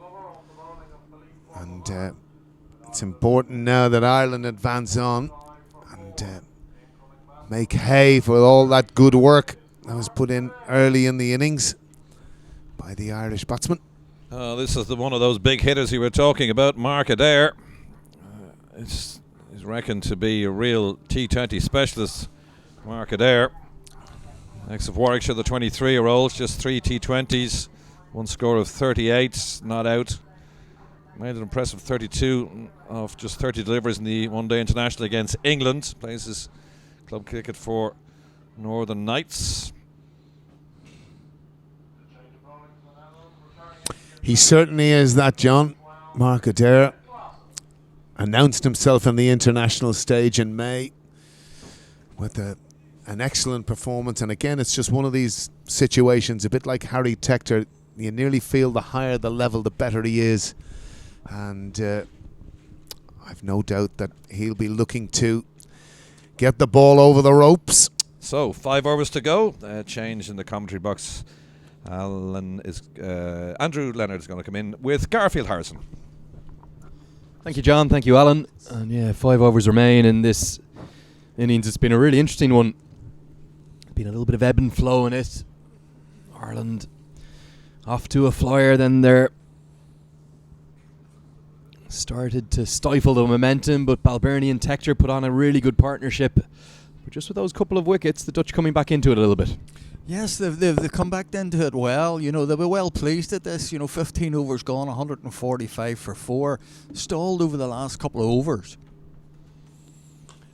Fred Klassen back into the attack with his left arm seam. He's coming around the wicket as we saw him do to such great effect in the opening match the Netherlands had in the tournament against Scotland. He just tries to get it right into the block hole to those right-handers, Garfield. I've never seen a Yorker hit for 6 ever. You get the odd one that scoots off the edge for 4, but it's a great ball for me in this format of the game, and looking forward to seeing Mark Adair now.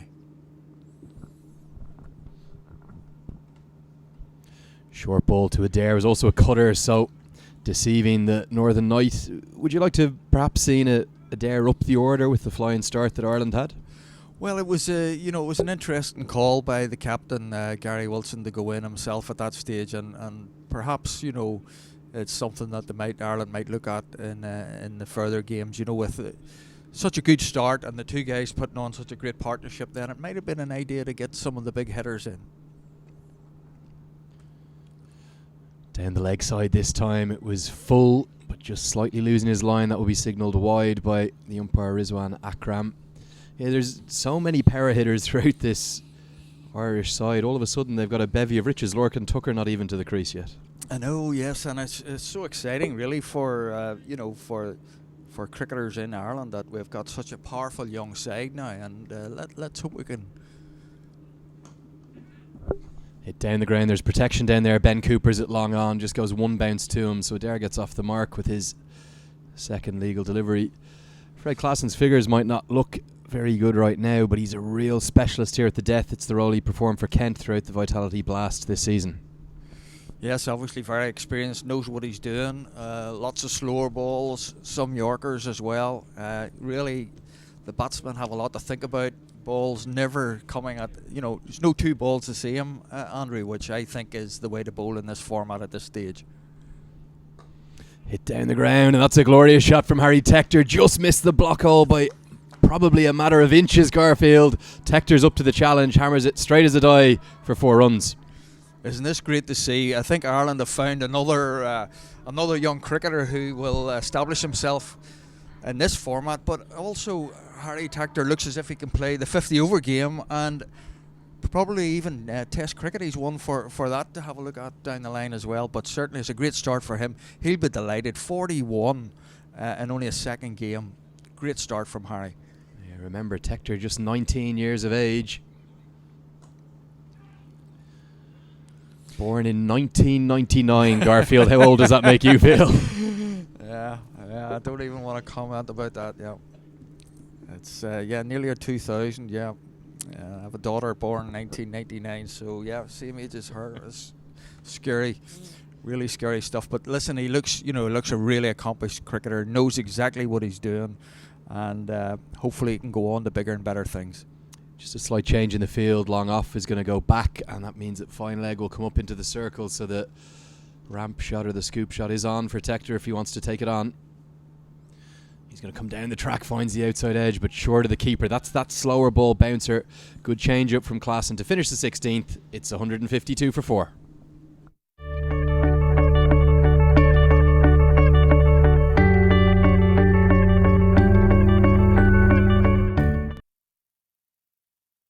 Four overs remain in this Irish innings. Can Ireland push up towards 200, maybe even exceed it? Andrew, earlier on when Andrew Balbirnie and Harry Tector were going, you were thinking, sort of 220 maybe was the score at that stage. Now, 4 overs to go, we're going to need to be getting 200. Certainly 190 we thought was maybe a power score earlier on, and I think Ireland would like a wee bit more than that. So I would hope that over the next 4 overs we can get up to 200. You know, it's 24 balls to go. Every ball, you need to be getting sort of 2 runs a ball here from now on in. Yeah, well, with the levers that Mark Adair has and how far he can hit the ball, we might just see that. And he's going to have to deal with the right arm seam of Shane Sneijder, who again, another cutter into the wicket, another change of pace. The Dutch learning from their mistakes perhaps against Scotland a couple of days ago. Absolutely. I mean, the first game that the Dutch played against Scotland a couple of days ago, there was hardly any slower balls. There was hardly, you know, a wee bit of Yorkers at the end, but there was no cutters whatsoever. Now they've obviously learned. They've watched the game yesterday as well, and it's great to see this, and it'll give them a lot of heart. Bowled him. That's absolutely brilliant from Sneijder. Adair was looking to hammer that one down the ground, and the stump, I think it's the leg stump, has been knocked out by Shane Sneijder. It's the off stump. Look at it tumble. Yeah, great delivery, right?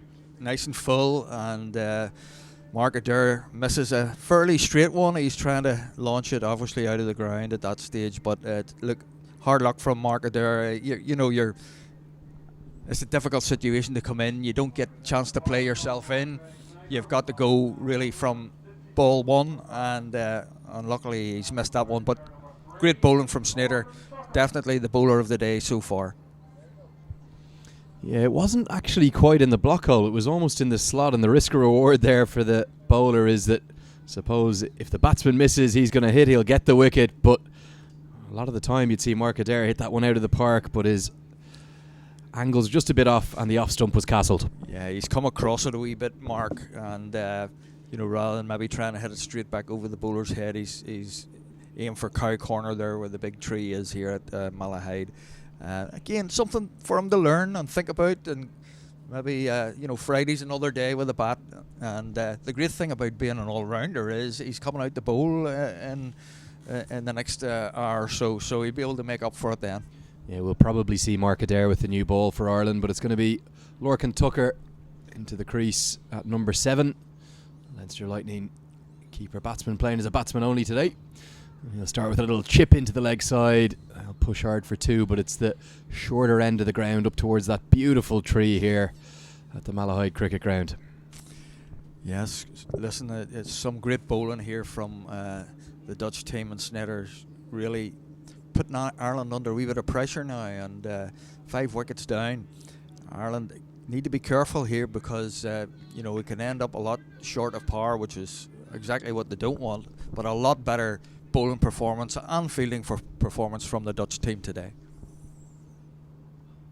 Hit down the ground by Tector towards long on, probably just going to be another single, so really good tight stuff in this over from Sneijder. Just 2 runs coming from it. He's on the full-time staff there, the county staff at Essex Cricket Club, and he's played a lot in the Vitality T20 Blast. So crucial, that kind of experience for the Dutch and Scottish cricketers. Absolutely. I mean, that's where you learn your trade, is over there playing county cricket in the counties. You're playing on good pitches and fast outfields, a bit like we have today. So he's done really well so far. Tucker comes down the track, yet another slower ball, this time an off-cutter, I think. End result's a dot ball. This is really good stuff. 3 for 42 the other day. He's got 1 for 33 so far today, Sneijder. Yes, that's a great delivery. Just come over that. It's like out of the back of the hand. Andrew, slower ball. A little bit of a variation on his previous slower balls. Anybody can do that. Has got great ability, and they're thinking now only 2 runs off the over with the wicket, so they're fighting back well, the Dutch. You're spot on. It was out of the back of the hand, the slower ball. Good skills from Sneijder. Another cutter, and Tucker will get through for the single despite Scott Edwards' best efforts behind the stumps. One of the best overs of the innings from the Dutch perspective. 3 runs coming from it, and the wicket. Ireland 155 for 5 and stuttering now. Yes, they've put the handbrake on the Irish batting, so they have, and they'll be delighted at that, and give certainly the Irish batting lineup a wee bit to think about. Really good change of pace, good thinking, good plans, fielders in the right place, so they've fought back well over the last 4 or 5 overs. Yeah, there's the Dutch bowling figures so far. 6 bowlers used. Baz Delita just bowling the solitary over, but the real stars of the show, Brandon Glover, outstanding coming into the side today for his first appearance in the series, just his 6th T20I. And we'll see him come on to finish his spell now from the Dublin Road end. And a good note for the leg breaks of Philippe Boissevin, 1 for 33 for him. I enjoyed watching him bowl. Yep. Obviously, beautiful bowler on debut, and he hadn't a great first over. Andrew got away with a wee bit in the first over, but he certainly settled in well. The nerves seemed to disappear, and he'll be better for those 4 overs today. Looked a really good prospect. Yeah, Philippe Boissevin, just 18 years of age. He is in the T20 World Cup qualifier squad for the Netherlands, so we'll see his leg breaks on those turning wickets out in the UAE next month. Good stuff from Glover. He's been a cut above, not just today, but a cut above in this series. The best bowler on show I've seen. Certainly does look very much like Dale Steyn. Yeah, we can see that now. Yeah, we've got a closer look at him from this end, and really great prospect from for Dutch cricket, and they'd be absolutely delighted with this performance so far.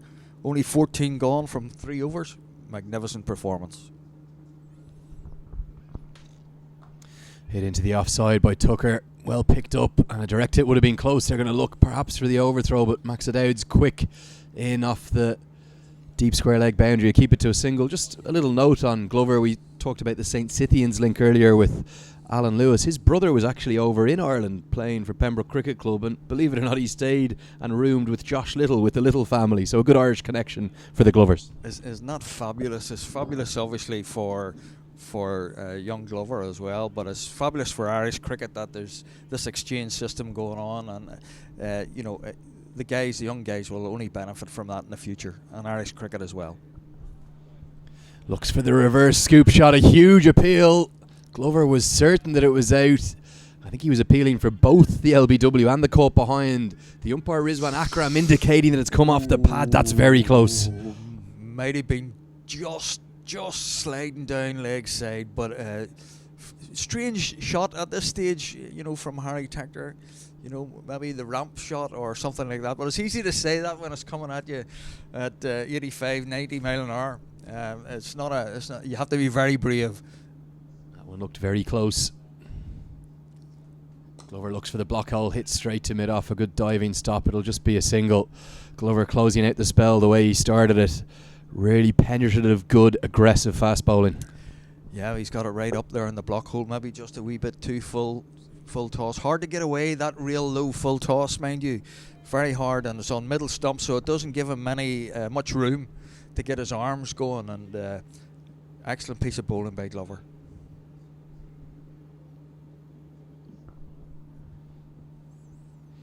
That's brilliant from Glover. He finds the block hole. Tucker can only dig that out for a single.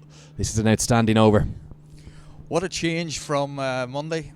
I'm sure the Dutch coach and the Dutch team will be well pleased with their fight back here. Completely different performance from the other day, where they looked well short of the mark. But today, you have to say, they're really giving it to Ireland, and this is going to be a tight game now. Only 2.1 overs to go here now. It's going to be difficult to get anywhere near 200. Finds the block hole again. Dug into the leg side. Harry Tector quick between the wickets. They will get back for 2, and it's come off the bat of Tector, but they will settle for 2, and that ends an outstanding spell of fast bowling. 4 overs, 2 for 19. At the end of 18 overs, Ireland 160 for 5.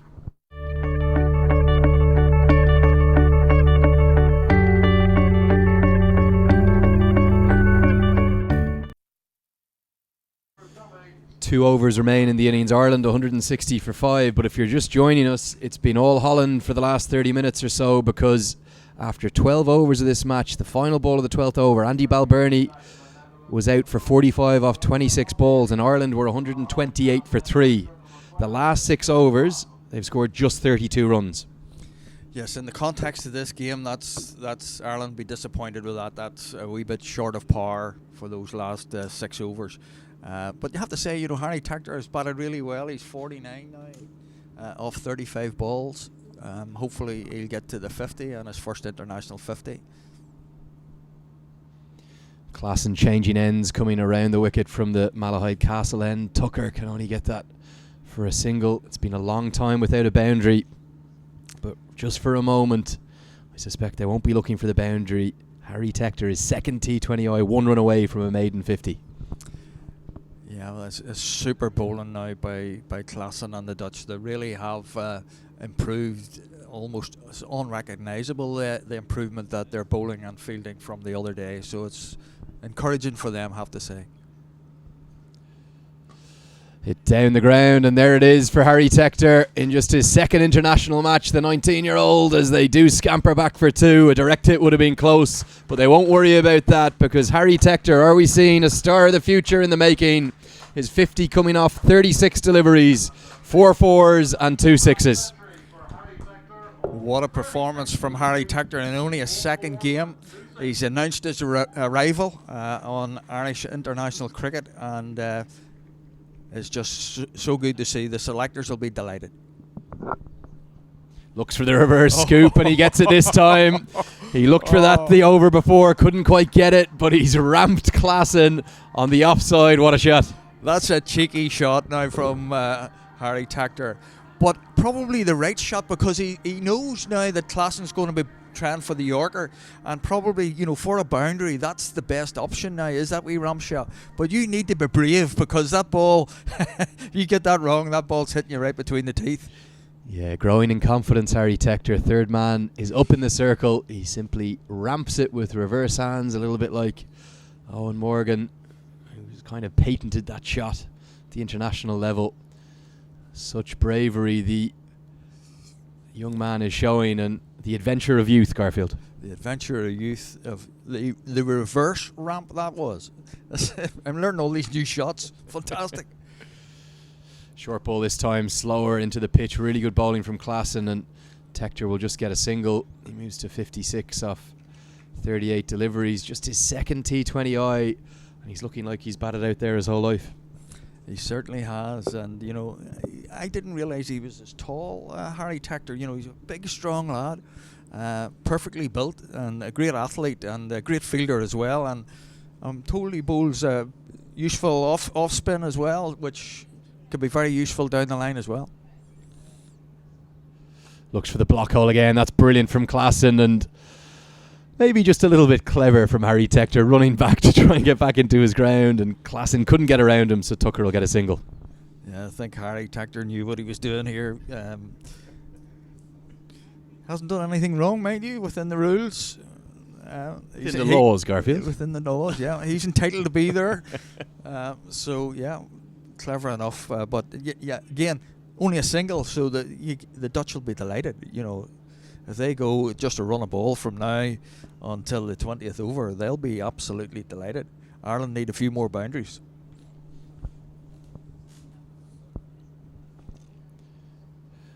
He's ramped it again. Fine leg has come up into the circle, so he's going to get 4 more. Brilliant batting from Harry Tector. That's the boundary they needed to end the 19th over.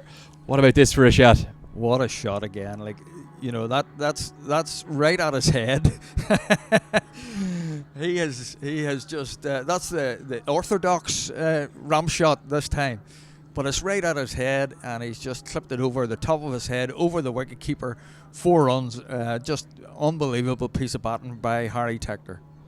Are we seeing the start of a very long and fruitful international career for Harry Tector? He made 21 in his international debut yesterday against Scotland. He's 60 not out off 39 deliveries against a very good Dutch attack. And only 3 of the Irish batsmen have really made it look in any way easy today. Kevin O'Brien 30 off 16 deliveries.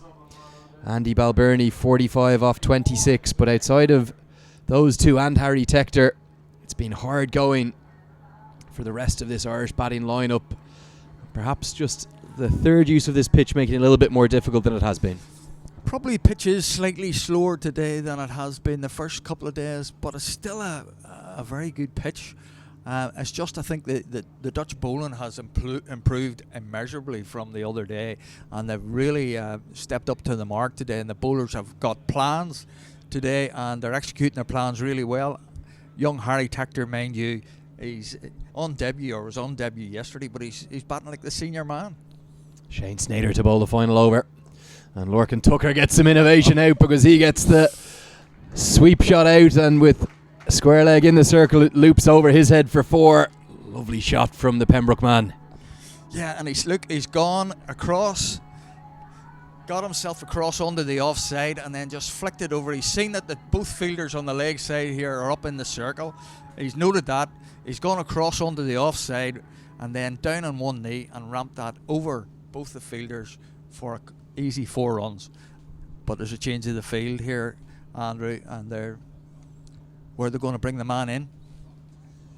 Yeah, so mid-off will come up into the circle, long off will come into mid-off, and that puts deep square leg back just where Tucker had ramped that one. What shot will we see from Tucker now? He looks for the pull shot, and because it's a slower ball, it doesn't quite carry through to the keeper, and they'll get through for a bye to bring Tector onto strike. Tector 60 not out off 39 deliveries. He comes from a sporting family. His grandfather played rugby for Ireland. His 2 brothers have both played an awful lot of youth cricket for Ireland. Tim Tector, the younger brother, Jack Tector, the older brother, who was captaining the Irish academy side over in England last week. Really exciting future for these boys. Well, it was said the other day, cricket in Ireland's a family, it's a family game, and it brings families together, and it's just so great to see such a young, exciting talent announcing himself today on the international stage, and hopefully now, we'll see him now for years to come on all formats of the game. Hit down the ground, there's a fielder at long on, it's going to go straight to him. So Harry Tector's innings, it's been a really bright one. Ben Cooper takes the catch. He's going to go though for 60 off 40 deliveries. His first T20 international 50. It's a day that he won't forget. Yeah, he just didn't catch that one right, Harry. He's just got it off of the inside edge of the bat. The bat's twirled a wee bit actually in his hands, you can see. So he hasn't got that out of the middle, but still fantastic performance. And Ireland now, there's only 3 balls to go. Ireland will need to get up to sort of 185 at least, maybe 190 if everything goes well for 3 balls here. Yeah, well, the only good thing for Ireland is that the batsmen have crossed, so Lorcan Tucker will be on strike. Stuart Thompson, the new man to the crease, the number 8, will be at the non-striker's end. But that was a really impressive knock, probably the standout innings of the day from young Harry Tector. But I just wonder, is this slightly under par, or will Ireland be able to defend this total in and around 180? Well, we talked this morning, and we reckoned that 190 was par, so it's a slower ball with a tennis ball bounce. He had to wait what seemed like an eternity to hit it, Lorcan Tucker. The end result will be a single as Snyder ends the comedic turn of events by falling on his bum. Where do you see this? It's like a tennis ball in the back garden one, and it's bang. And he's hit that with everything he's got, and he's only managed to get it off the square for a single. Did you face any deliveries like those in your day, Garfield, playing for Ireland? Not a chance. There was chin music at 90 mile an hour going past your nose when I played. There was none of that stuff. And in fact, Tucker's actually done well to get batting it in the end. It seemed to take an eternity to get down to him. Snyder pitching the ball closer to his feet than the batsman's feet. Yeah. And it was hit into the leg side for a single. Thompson on strike now. Snyder around the wicket. No timing on that at all from Stuart Thompson. Lorcan Tucker quick between the wickets, but Fred Klassen restricts that to just a single. Just 1 delivery remains now. Yeah. And it's interesting, Andrew, this is the first left-hander. Stuart Thompson's the first left-hander in the Irish lineup. And, we talked about this yesterday with the Scots, where they were always sort of right-hand, left-hand combination, making it very difficult for the bowlers. Whereas so far, the top 6 of the Irish side have all been right-handers. So maybe a left-hand, right-hand combination. Really good finish from Snyder, finds the block hole. Tucker digs it out. They're going to try and run 2 because they may as well. But it was really suicidal stuff, and Tucker's innings will end on 12. They'll get the single, but they were never getting back for 2. No, well, I mean, it's the last ball, and I suppose they had to try that too in case there was a slip up in the field. But again, a good piece of fielding by Klassen. Throws to the wicket-keeper's end, comfortably a run out. Ireland be a wee bit disappointed now. It's 181. It's below par for me, and but having said that, turn that around, the Dutch fielding and the Dutch bowling today was 100% improvement from 2 days ago.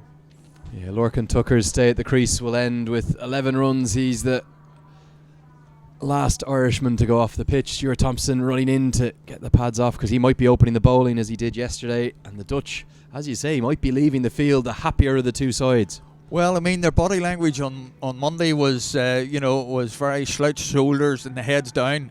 It's not that today. And they're bouncing off the field there now. They think they're in with a great chance, and I also think they're in with a great chance if they can bat reasonably well and get a couple of good partnerships. It's a hard ground to defend on this ground. Let's take a look at the Irish batting card. There it is, the star of the show, Harry Tector. 60 off 40 deliveries, but what a knock from Andy Balbirnie, 45 off 26, and Kevin O'Brien with some real fireworks at the start of the innings with 30 off 16. But outside of those three, nobody could get going, Garfield.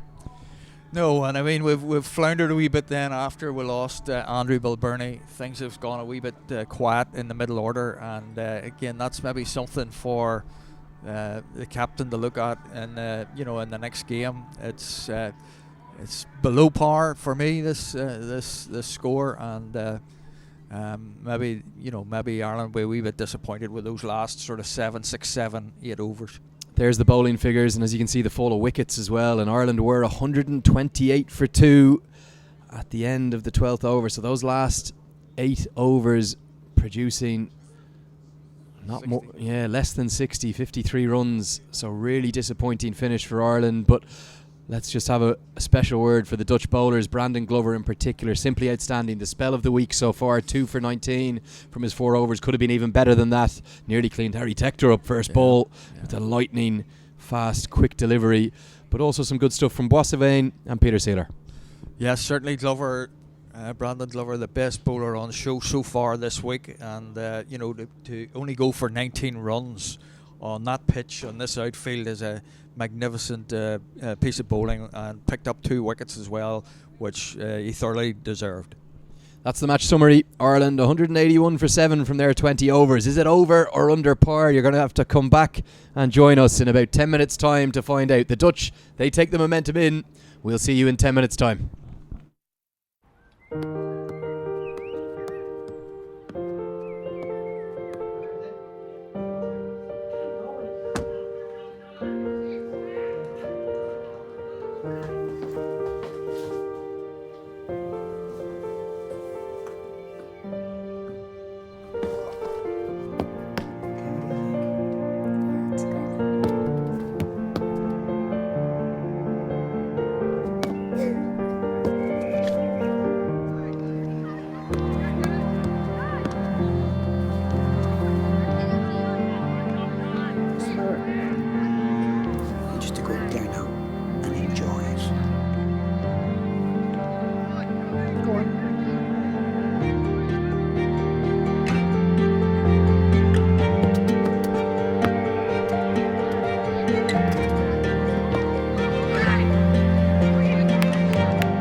This is Joan. She works in HR and has the same routine every single day, searching through CVs, answering calls, and searching online for the dream contractor. And after all that, she still has 10 jobs to fill. Well, there's a great solution, Tech Finder. It allows Joan to connect directly with IT contractors for her location, viewing their daily rates and CVs, enabling calls, and signing contracts, and it has saved a fortune. Simply sign up, choose your subscription plan, and you have access to over 50,000 candidates immediately. Join TechFinder today and connect with thousands of technology contractors.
Worried about your next contract opportunity?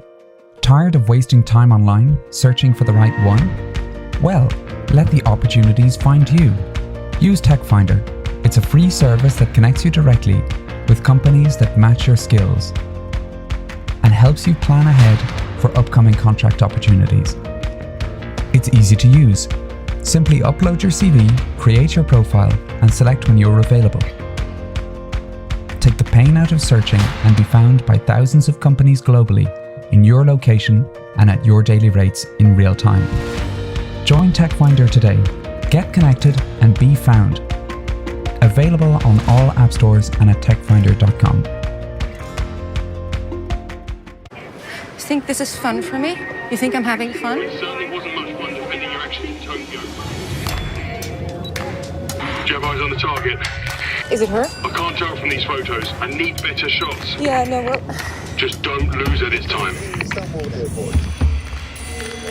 Thank you for flying to Scotland.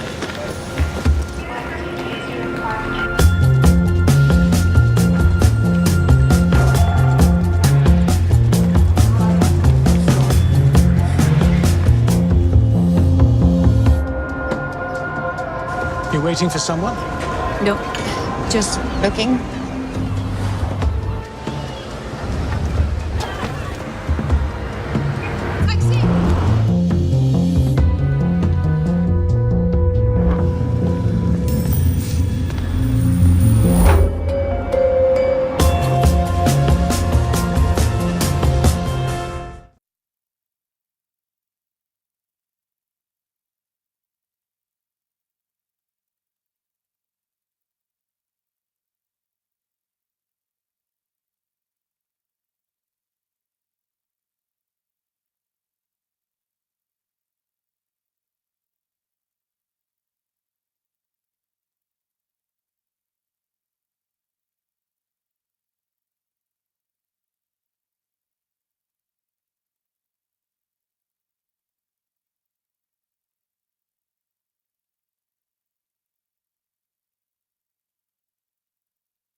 Led by their captain, Gary Wilson.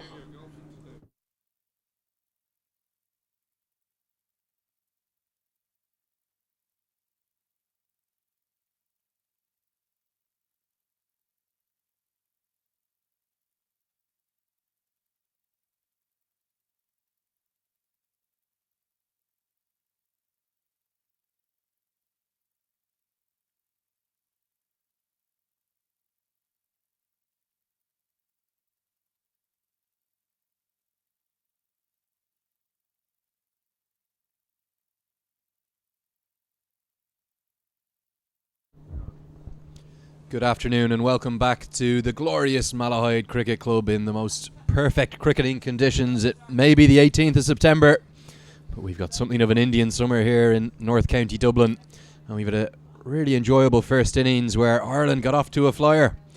They looked well on course for in excess of 200, but they stuttered late in their innings thanks to some brilliant Dutch bowling, and they've ended up posting 181 for 7 from their 20 overs. Andrew Leonard here, and I'm bringing you these pictures with Cricket Ireland TV and all the HBV Studios team. I'm joined by Garfield Harrison again, the former Irish international. The Dutch are going to be going into the break, or have had their break, as the happier of the two sides, perhaps. Yes, the Dutch will be absolutely delighted with the way the bowling and the fielding has went. 181 is, is not a great score, I don't think, on this type of pitch. And I'm quite sure that the Dutch batters now will be coming hard at the Irish bowling attack. And, this game, Andrew, could be won and lost now in the first 6 overs this power play. Ireland need to be at their very best. It's going to be Mark Adair with the ball in hand, bowling to Tobias Visay. And he's bowling! Chopped on, first ball. It wasn't a good delivery. It was a bit of a long hop, really. But all that Tobias Visay could do was find the under edge of the bat, and he's chopped it on to leg stump, which comes out of the ground. Adair, the golden arm, works his magic again. Golden arm, Mark Adair, yeah. It was a bit of a loosener, actually, so it wasn't a great delivery at all. But he's got the inside edge there, and that's a perfect, absolutely perfect start for Ireland. That's the sort of thing they're going to need. They're going to need to take wickets regularly now to keep this Dutch side to below the 181 target. But a great start for Ireland, and from a loosener, that's just a perfect way to start. I think loosener is the perfect description. It was halfway down, and I think Visay was just trying to open the face and run it away for a single, and there was no aggression in the shot, but it means that Ben Cooper is to the crease, and one of the stars of this Dutch batting lineup has had 2 disasters to start. A duck in the first game, a duck in the second, and this is the man who's supposed to get them off to a flyer at the top of the order like he has over the last couple of years. But the big tall left-hander Ben Cooper's to the crease, just the second delivery of the innings. Yes, Cooper will be looking to get off to a solid start here. He hadn't a great start when the Dutch were fielding. He dropped, which we thought was a regulation catch, but he can make it up now with the bat. Cut away by Cooper, so the Dutch account is underway, and Ben Cooper's account is underway with a single down to Craig Young, who's back into the side today. 2 changes for this Irish 11. George Dockrell and Craig Young coming in to the side. You pleased to see both of them playing? Delighted to see Craig Young given a game. Obviously Boyd Rankin has been rested today, and we all know how quality a bowler Boyd Rankin is, but I think it's a good idea from the Irish selectors to let's have a look at Craig Young and see how he gets on at this level.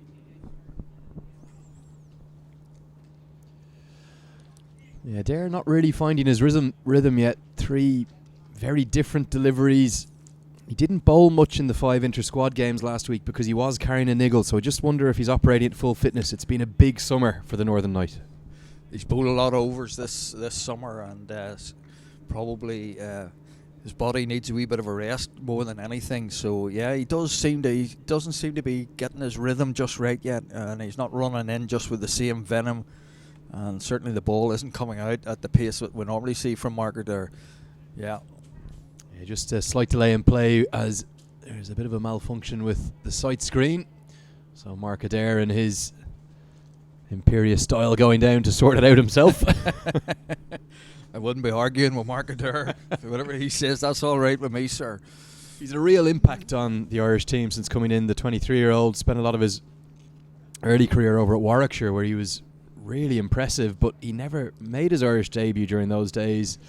And then right from ball one, the Irish fans have really taken to him. It's his big hitting style, it's his golden arm. There's been talk of shades of Ian Botham in him. Well, it's early days for to compare him with Sir Ian Botham, but he's certainly a quality cricketer. He's announced himself on stage this year. Just what Irish cricket needed. Someone with that ability and strength that he has, and I just hope that his body holds up, because he's bowled a lot of overs and it does take its toll. That's the Dutch 11 just as we wait for this slight hold up in play. It's actually on the side screen. It's one of the cables that is holding that side screen and that into position. It's just being clipped up. Alan Neal, I think, doing the job there as the third umpire, alongside Ollie Hodges from Cricket Ireland. So they're just going to some running repairs. That's the Dutch playing 11. Tobias Visse, another duck, but plenty of power hitting. And what an innings it was from Peter Seelar the other day. 96 he made. Yeah, Peter will be looking forward to getting out the bat again on that pitch, and it's going to be a close game, this, in my opinion, and Ireland will just have to bowl very tightly and give absolutely nothing away. The running repairs are over, so we can restart play. Stop-start beginning to the Dutch innings here, and Mark Adair, a wicket to his name already. Yeah, he's looking a wee bit stiff, Mark Adair. He just hasn't loosened up yet. He's trying to get the body loose and trying to find the rhythm coming in there. He has a lovely balanced run-up and then a lovely delivery stride. As he doesn't overextend himself when that front foot comes down. So, but got off to a decent start. And another errant delivery from Adair. He doesn't look happy with himself. He's bowling to Max O'Dowd, and O'Dowd is the man in form for the Dutch this year so far. He's already got nearly 400 runs in the 2019 home summer. It's been a mixed season for the Dutch. They had a really good series of games against Zimbabwe. They beat them 2-0 in the ODIs. They could have won 2-0 in the T20Is, but it was a 1-all tie after a super over win in the second T20I for Zimbabwe.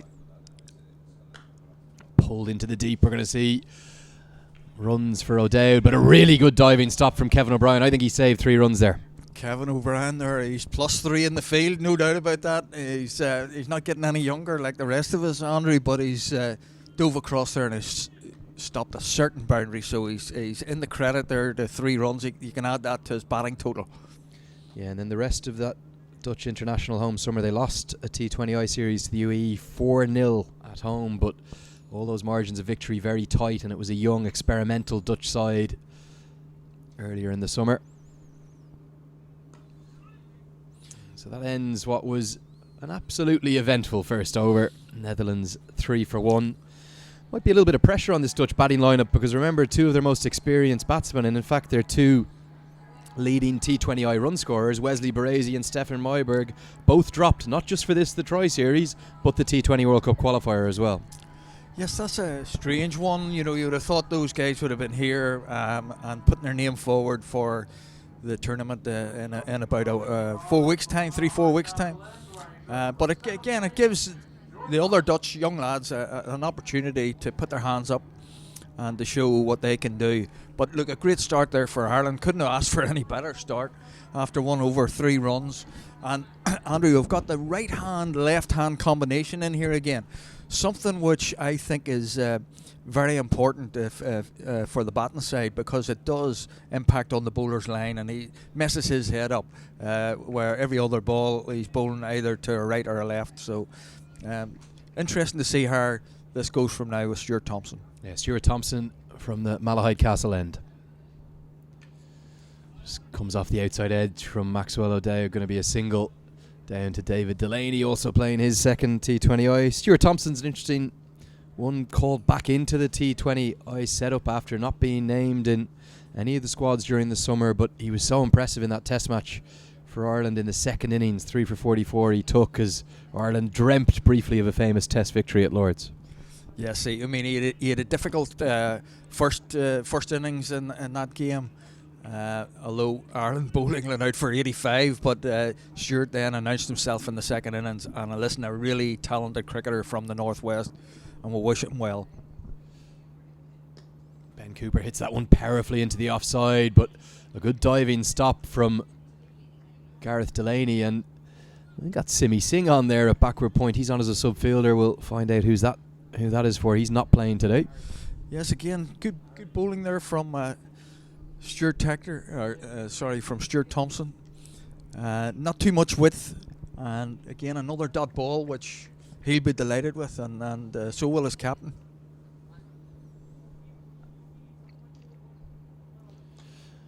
It's a nice strong drive by Ben Cooper. Direct hit, really good stuff from Craig Young, but Cooper was quick between the wickets. Clean pick up from Young, and a direct hit, but Cooper very fast and gets home safely. Yes, direct hit there, and normally direct hits, they normally go in the fielder's favour. Love to see the replay of that from square on, but great bit of fielding. But again, only a single for the Dutch. They'll be looking for boundaries. Ireland will be absolutely delighted. Good decision from David McLean for my money. I think Cooper safely home. Really good work from Craig Young though. A big tall man originally from the northwest of Ireland. Nicely bowled by Stuart Thompson, and he's such an athlete, Thompson. You can see it there, sprinting to his right, cutting off the single. Yeah, as I said yesterday, always love fielding off your own bowling. You never miss field, you never drop a catch. Interesting stance here from O'Dowd. He has the bat up well above his head, a bit like Brian Lara in his day, where the periscope was up right from before the bowler had bowled the ball. So look forward to seeing how it goes for him here.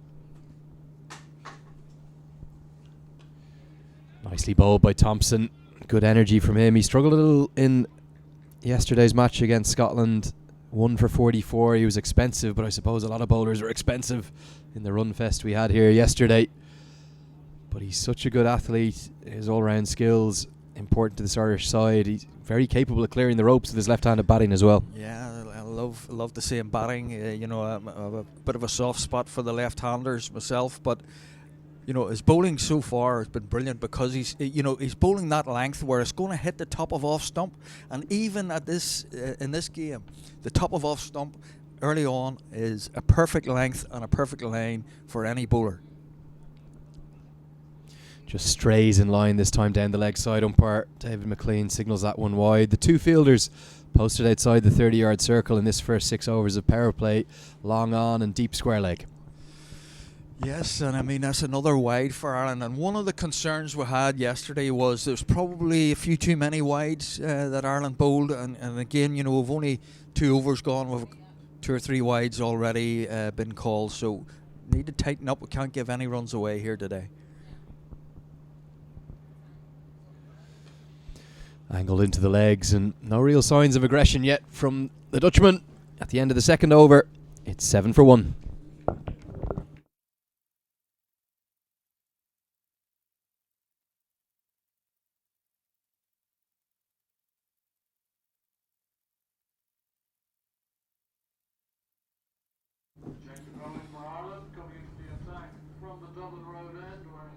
So already a change now from the Irish captain Gary Wilson. He's seen enough of Markadur.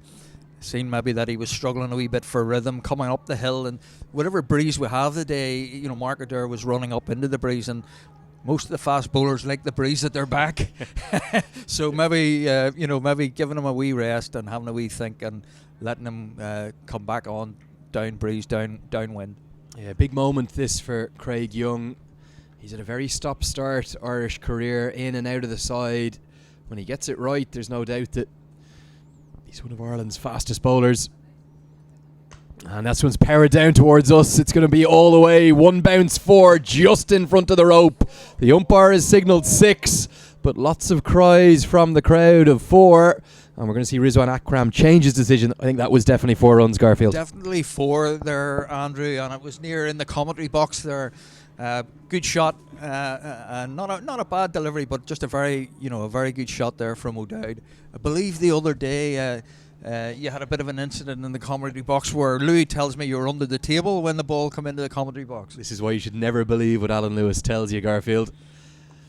Oh, leading edge, almost half a chance for Craig Young. I thought we were in action again there with that pull shot for 4 from Max O'Dowd.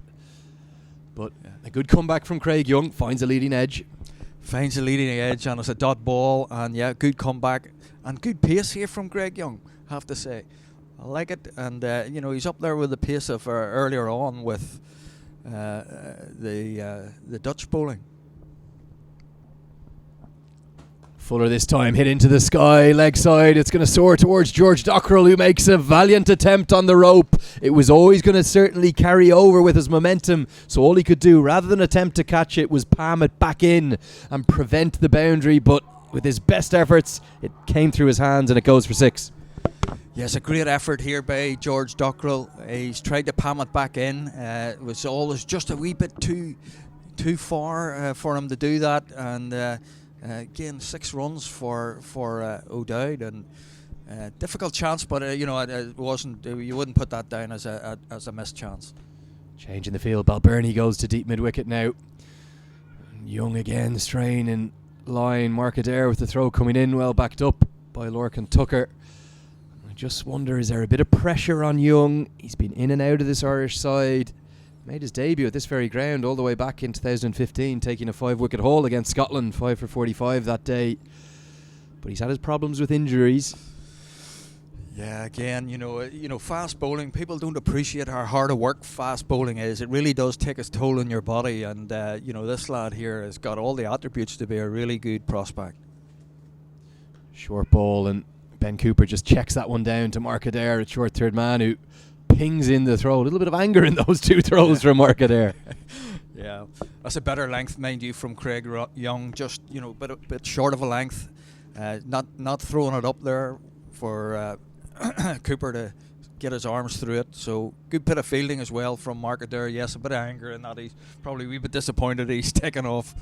Yeah, a little bit like Boyd Rankin. That should be Young's natural length. Back of a length. Yeah. A tall seam bowler. Goes Fuller this time, strays leg side, expensive over this one. You can see he's got the fast walk on back to the crease. Yeah, he's just fallen over a wee bit with that one, and his delivery strayed and pushed it down the leg side. And again, a wee bit Fuller, I'd like them just to keep it to that back of a length, just let him settle in, find the rhythm. It's hard to score off that type of delivery, and he should go back to that as soon as he can. Slower ball dug into the pitch, and the pull shot will go straight to George Dockrell. There's good protection on the leg side with the 2 fielders out there in the deep. It's the end of the 3rd over of the innings. Most expensive one so far, 14 runs coming from it. It's 21 for 1. Yeah, again, they're going to have to be going the Dutch here at in and around 8, 9 and over in this power play to get them off to a good start. To chase down this total of 181. They need 159 to go. Still a long way to go. 3 overs, decent enough power play for Ireland so far. If they can keep this up, and maybe at the end of 6 overs, if the Dutch are sort of 40, 45, 50 runs, I'd say Ireland be happy enough if they could pick up another 1 or 2 wickets in the power play. That would be great. Yeah, Stuart Thompson will continue. Craig Young just being asked to come up into the ring at 3rd man, so the 2 fielders in the deep, both on the leg side, deep backward square leg and deep mid wicket. O'Dowd just plays that off his legs out to Lorcan Tucker, who's at deep square leg. Just one piece of news, Garfield. The reason Simi Singh is on the pitch is because Harry Tector is off. I just wonder, was it that low full toss he got from Brandon Glover into the inner thigh, perhaps meaning he's going to stay off for the innings? That is a dead leg. If it's hit him on the inner thigh and not hit him on the thigh pad or anything like that, that's a dead leg, because that's coming at a very brisk pace. So listen, no need to take any risks with Harry today. He's done a great job so far and certainly announced himself for Irish cricket. Attempted cut shot from Ben Cooper, and the white flying unidentified object you saw was Gary Wilson's glove being whipped off as he was About to get ready to throw down the stumps in case of a quick single, but a dot ball. Yes, a dot ball, and Cooper will be a wee bit disappointed there. He hasn't squeezed that one away for either a single or a four, just backward of square. Ireland, two fielders backward of square on the offside, and finding the gap there, it'd be 4 runs. Fuller this time, hit powerfully by Ben Cooper. That's a glorious shot and a wonderful effort from Kevin O'Brien. He got a full hand on it, but that's how hard Ben Cooper hit that ball. It still goes for 4. Yes, that's a great shot from Ben Cooper. Wee bit fuller from Stuart Thompson, which is not the length really to bowl on this pitch that we've seen today, and he'll need to pull his length back a wee bit. But listen, super shot from Cooper, and he's settling in now, 7 off 7. So it was an athletic effort from O'Brien. He flung himself full length to the right, but he couldn't cut off the boundary. Short ball this time, and that's poor bowling from Thompson. It's too easy for Cooper. Third man is in the circle. It's a freebie, really. 4 runs. Yeah, that's a free hit, really. 2 fielders up, saving 1 behind square on the offside, and he's just clipped that over the fielder. It's not a clever piece of bowling. If he's going to bowl that ball, that's fine, but then has to have the fielder back, because that's the obvious shot. Or the line's got to be tighter in towards the kind of throat head region of Cooper. But with that one, with the arms allowed to be freed, it was a easy boundary option for the tall Dutchman. Slower ball this time from Thompson. And O'Brien has now gone back at long on, with deep cover having come in. Simi Singh does the backing up, so just a single. 10 runs off the over already. Yeah, it goes to show you, this game can change so quickly. In the space of 1 over, the whole momentum can shift from one team to the other. And I mean, Ireland at the beginning of this over would have been very happy. Now a wee bit nervous. Hopefully now the last ball, Stuart Thompson will be hoping that he either takes a wicket or a dot ball to finish off a difficult over. Nicely bowled. That's a better length, and Simi Singh will sprint in from point, but he won't be able to cut off the single. 11 runs coming from the over. At the end of 4, it's 32 for 1.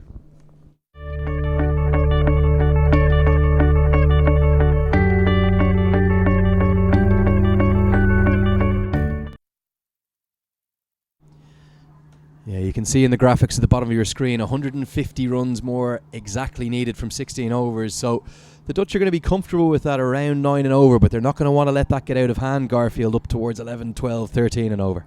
No, and I mean there's still 2 overs to go, Andrew, for the power play. So they'll be looking to capitalise on that now. Cooper's in. He's faced 9 deliveries. He's got his eye in. O'Dowd's the same. So they'll be looking to capitalise now on these last 12 balls off the power play. And it's really, the game is very finely balanced, because this pitch really hasn't deteriorated. It's maybe slightly slower than it was yesterday, but it still looks a very good pitch. Not a lot of spin, and it's coming through nicely. So it's this is game on for the Dutch here. Yeah, and because of that expensive first over from Craig Young and his spell, it's forced Gary Wilson into action, and he's going to go to spin. The leg spin of Gareth Delaney, who was quite impressive in his all-round display, adding the 1 wicket to his 50 runs. Come on and bowl his fast, flat leg breaks. I think the batsman thought he was going to run up and deliver that one there, but just testing his run-up. False start, yeah.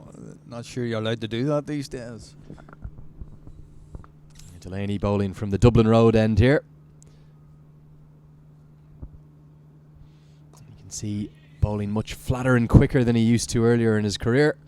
Dave clips that off his legs, but be tricky for the leg spinner to start, because he's got the left-hander and the tall, powerful left-hander of Ben Cooper to bowl to. Really difficult task here, to ask your leg spin bowler to bowl, with only 2 fielders on the boundary in a power play. He's drawn the short straw here. The captain, he must have fell out with the captain last night. Difficult task, and he's going to bowl now to the left-hander. He's going to keep it over the wicket. Yeah, short into the pitch, but there's protection out there. Stuart Thompson, the 2 fielders in the deep for the left-hander at long on, and what's really a old-fashioned cow corner, a very straight mid-wicket. So just not allowing Ben Cooper any width. Well, again, Gary Wilson, very experienced campaigner, knows where the fielders place the fielders. So, yeah, Excellent ball there as well. Again, a single. Ireland won't mind a single at all at this stage of the game. In the power play, and it's 34 for 1. Both teams will be reasonably happy. Still feel they're in the game. Yeah, Delaney not just quick through the air, but also quick between his deliveries, really rushing through this over. Cooper advances down the pitch, but as you said, really good field placement from Gary Wilson, straight to one of the two men in the deep, Stuart Thompson. Well, this is it, and when he's bowling over the wicket, Gareth Delaney, then to the left-hander, he's not given much room for him to swing, and he's pushing it through at a nice pace and a nice length. Yeah, 5 consecutive singles now in this over, and Gary Wilson won't mind that. Perhaps on this pitch, taking the pace off the ball looks like it's the way to go. Yes, and certainly the Dutch got a lot of joy earlier on when their spinners came on in the middle of the Irish innings, from over sort of 11, 12 to 15. The Dutch spinners found it very much to their liking. Slog sweep from Cooper, and there's nobody out there. It's going to soar onto the bank and all the way for 6. Delaney ruins what was a reasonably tight over with a stunning maximum from Ben Cooper. Yeah, again, there's not much Gareth Delaney has done wrong here. Pretty good shot, ball's not really turning, no fielders out there, there's not a lot of risk in that particular shot. Good shot there from Ben Cooper. 5 overs gone. Netherlands are 43 for 1. They need 139 more to win and really throw the entire GS Holding T20I Tri-Series table wide open. And to guide you through the next 5 overs, I'll pass over now to John Kenny, who'll be joined by Alan Lewis. Thank you, Andrew. Yeah, nicely poised this. 43 for 1 off 5 overs. Early success for Ireland when Adair bowled Bastolida with the first ball of the Dutch reply. 182 required for victory. And Craig Young switching ends to now bowl from the Malahide road end. Good afternoon to Alan Lewis. Good afternoon, John. Yes, Craig Young straight on the money there. And again, example shown by Glover, who bowled that type of length for most of his spell, and it's something that Craig Young should be looking to hone in on. That's going to be a wide, and 1 or 2 changes today for the Irish. Craig Young from Northwest Warriors, the 29-year-old, ex of Sussex, playing in his 19th T20 International today. Maybe a little pressure on him, do you think? Well, no, I think there's a wee bit of rotation going on, obviously, with David Delaney coming into the side. I'm sure that coach was anxious to get him in, and Boyd Rankin, that's again very good length from Craig Young's, and it just makes the batsman try and do something different. Nothing wrong with that at all, but going back to that point, Rankin of course 3 for 29 in his complement of 4 overs yesterday. And it's important this series because you've got to think of the longer term, John. You've got to think of the qualifiers, and it's very important that as many of these young players or fringe players get experience. Young has been in and out of the Irish squad over the last couple of years now. He's 28 years of age. He needs to take his chance. George Dockeran is the other change for Ireland today. He was the one who was collecting that ball at in a position in the covers. 44 for 1. Dalida gone for naught. Max O'Dowd and Ben Cooper at the crease. O'Dowd facing, and a big appeal, and a vociferous one behind the stumps from Gary Wilson, and it's been turned down. We might just have a look at that again. Perhaps 2 noises, John, because that might have just been missing leg stump 2, but you certainly felt there possibly was 2 noises there.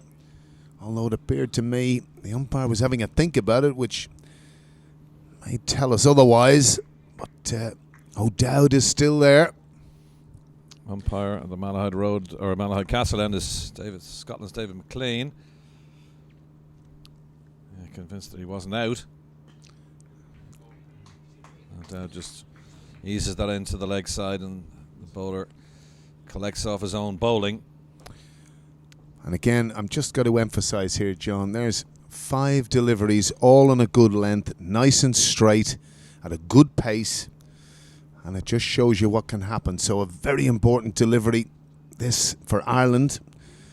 They finished the power play with only 45 scored. It'll be a good result, no different in fairness for Holland. There's no panic at this stage.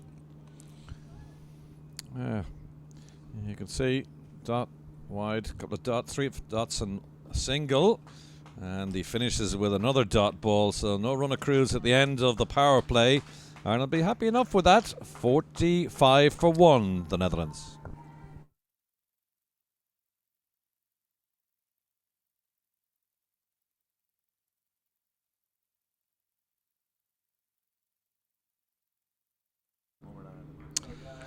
$45-1 off 6 at the end of the power play. And Ben Cooper, 20 not out. And opener Max O'Dowd, and he's there on 21. Man out Bastili, Devise out for Duck, first ball. Bold marker there. Delaney to continue then as the ball is pumped down the ground. O'Brien is there, but a despairing dive. Can't stop it. Goes straight down the ground for 4 runs. That's a good shot from O'Dowd. Question mark, was Kevin O'Brien going to get there? And again, interesting too, Kevin down at long on. Field spread now, of course. George Dockrell does the fielding. Garrett Delaney, 22-year-old Dublin, 4th T20. Yet to take a wicket yet. Made his debut against Zimbabwe in Breedy in July of this year. Both games against Zimbabwe. 50 runs scored plus in his previous game against Scotland as he opened the bat in the absence of Paul Sterling. Made 12 earlier on today. That's good from Lorcan Tucker down at long on. Speed to the ball, the key. And again, with this freshness, this Irish setup now, number of quality fielders on view, which in this format of the game is very, very important. Nicely tucked off his legs by O'Dowd. We know it was a good fielder and good left arm. Keeps it down to a single. 52-1 now. This is an interesting game. 128 required in the last 13.2 overs.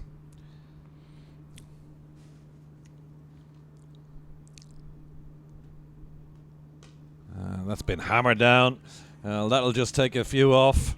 6 off indeed.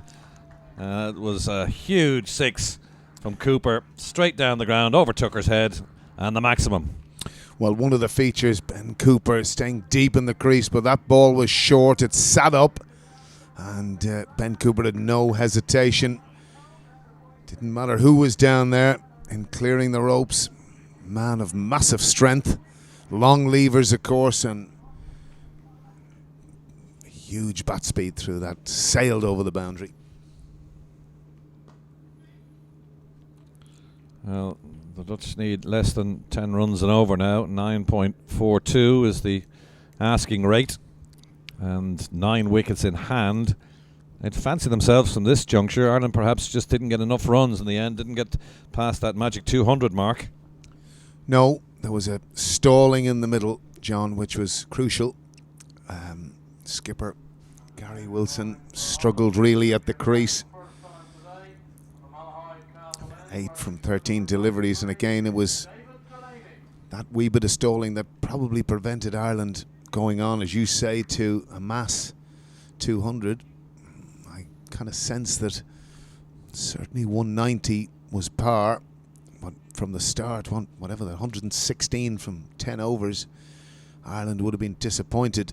That, in a sense, that was the finishing total. So, as you say, John, 123 required from 13 overs. Well, in fact, Ireland were 110 for 2 after 10, so they only added 71 runs in the last 10 overs when they should have been accelerating. And that kind of tells its own story, really, doesn't it? Yes, indeed, and I'm sure it will be talked about. There, bowling to Cooper, and claim of a wide, and he had to reach for that. He's a big, tall man, and the umpire not inclined to give it. Good start that from David Delaney, who bowled well yesterday, John, on debut. Of course, it is Delaney. My apologies. It is David Delaney from Malahide, Castle End.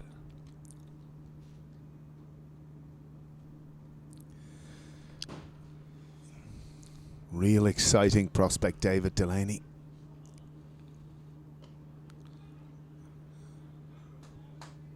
Well, 2 dot balls, that'll help Ireland's cause. Well, again, that's good anticipation from Andrew Balbirnie at mid-on. Key area that. So, Ireland with 3 deep on the leg side. No one, apart from Balbirnie, saving 1 on the leg side. Maybe a change in the field now. Dorcan Tucker's going to come up into the ring from third man to go to short third man. Now that's in the air, and that's coming towards the commentary box, and George Dockrell, all he can do is look at sail over his head. That's a big 6 from a big man. Cooper smashes it.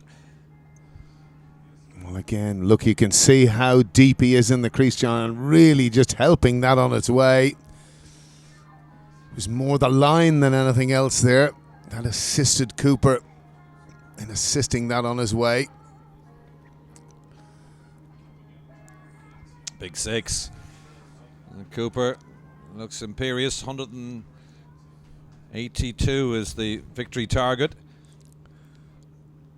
And while these two are there, and in particular Cooper, scored 34 off just 19 deliveries, they look well set. Better ball from Delaney. Forced past the bowler's outstretched arm. They're just going to take a single here. 1 for 40 he took in his debut against Scotland the other day. Well, funny enough, John, I think his bowling was better than those figures, to be perfectly frank with you. And again, I thought it was a promising debut from David Delaney. Part of Graham Ford's mission to get more younger players into the team, and of course, Harry Tector, who played a pivotal role in Ireland's innings, 60. Just ease around the corner by O'Dowd. That's a good arm from Craig Young, prevents the second run. Big stature of a man, Cooper. A few strides and he's down the track. It's quite funny. Here we are, John, and again, 1 ball remaining in this over, but for me, it's a very important delivery. A single or a dot. Be vital, really, with Cooper having hit a big 6 2 balls ago. Big man Cooper, and he smacks it down the ground, and probably looking from Ireland's point of view, it smacked into the stumps of the far end. So they just got the single that you talked about to end the 8th over, and the Netherlands have advanced now to 68 for 1.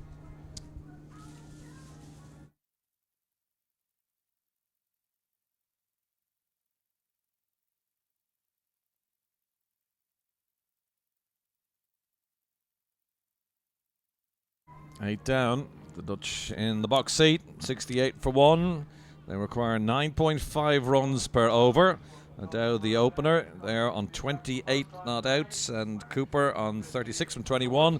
The man out, Bastelida, out first ball on the bowling of Mark Adair. But since then, it has been so far in this reply the Dutch on top.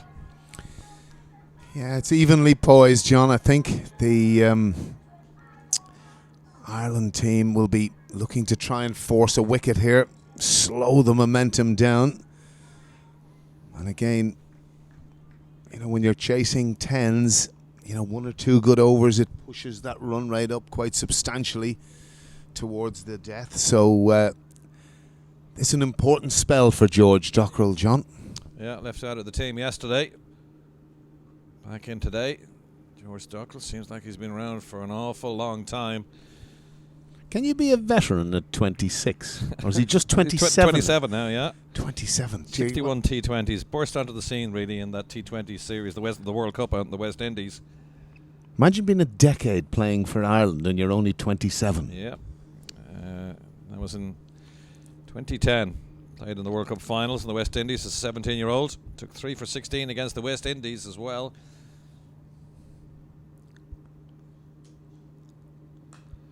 Actually, he was a fast bowler at one stage, but at the age of 13, his coach Brian O'Rourke spotted him spin bowling in the car park during an age group tour of Wales.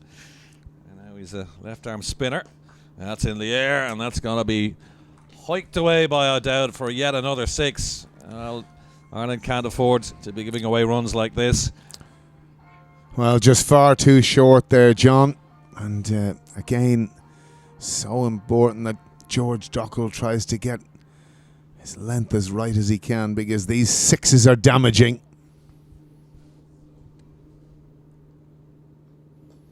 What flatter delivery that time. Dockrell's turned himself into a bit of an all-rounder for Ireland. His batting performances, especially out in Derrydoon against Afghanistan, and in the test matches as well out there, or the single test match out there. And obviously they need him for his bowling, but as a middle-order batsman as well, he can score runs now. Full delivery, good stop off his own bowling by Dockrell.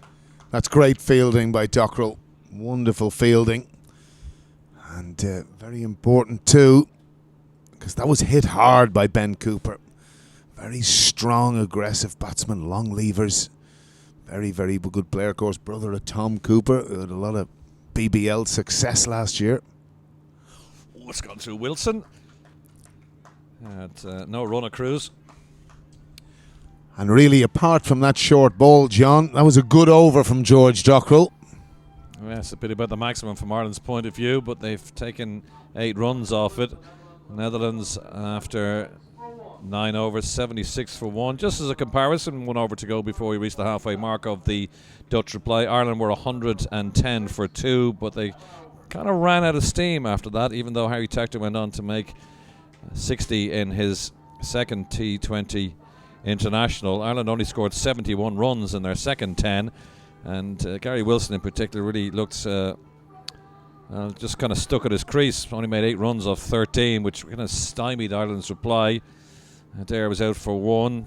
Tucker was run out in the last ball for 12, and Stuart Thompson just made 1 from 1 delivery. So Ireland would have been looking to push past 200. In the end, they made 181 for 7. That's good bowling from David Delaney. Nice and full. Bowling with a little bit more pace today. Probably settled in after his international debut. And again, it's a good length to be bowling that, John, if you can. Trying to eradicate the short ball. Every ball important, of course. I think it's these big bats that they have these days. The ball just seems to absolutely gong off them, and they're hitting 6s with ease in modern day cricket. And you can see there from our side of his position again how deep he is in the crease. That's well bowled again. Very good bowling, David Delaney. Fielding as by Andy Balbirnie. Balbirnie in good nick with the bat. Scored 45 and 60 odd yesterday. 100 runs plus in his 2 innings.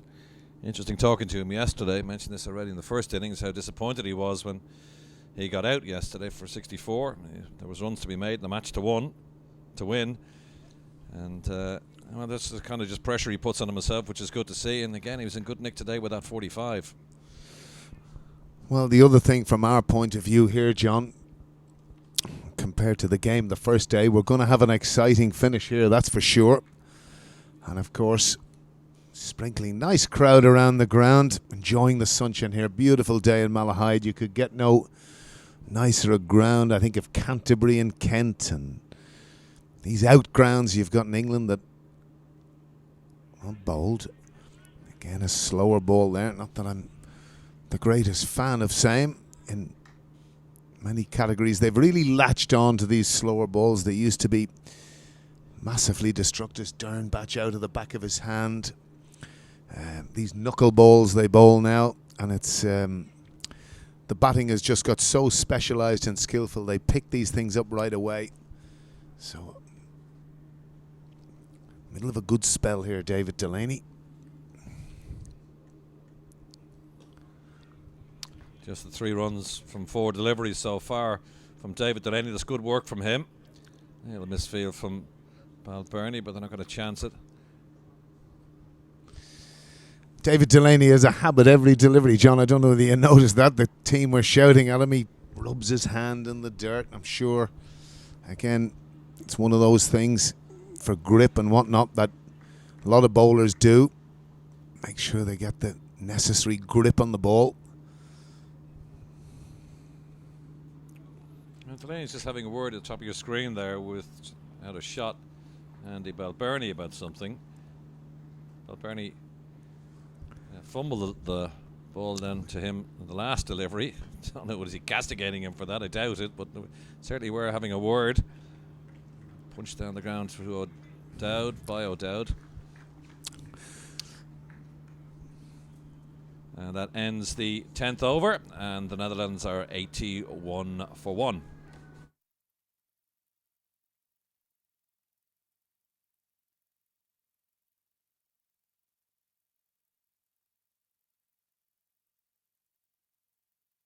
One steps out and one steps in again. Alan Lewis makes way for Garfield Harrison. Comparison, 110 for 2 Ireland at the end of their 10 overs, first 10 overs, and Netherlands 81 for 1. Cooper's 39, O'Dowd on 37. Bastilida is the player out, went first bowled by Mark Adair. Now you would suggest, Garfield, that Ireland were very much in the box seat at the end of 10 overs, but they only scored 71 runs in their second 10, so this game's still very much in the balance, although Netherlands' asking run rate has now crept over 10. Game's very much in the balance, John. Craig Young to continue.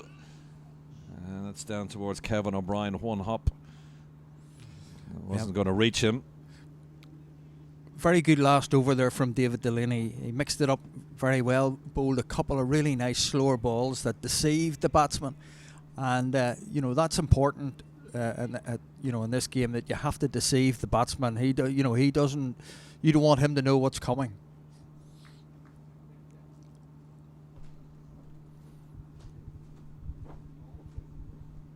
"60 runs off his first 2 overs, and that's going to be 6 added to that as it's clipped away nonchalantly by Cooper over the square leg boundary on the leg side, and that's another 6. And Cooper, when he hits them, they stay hit.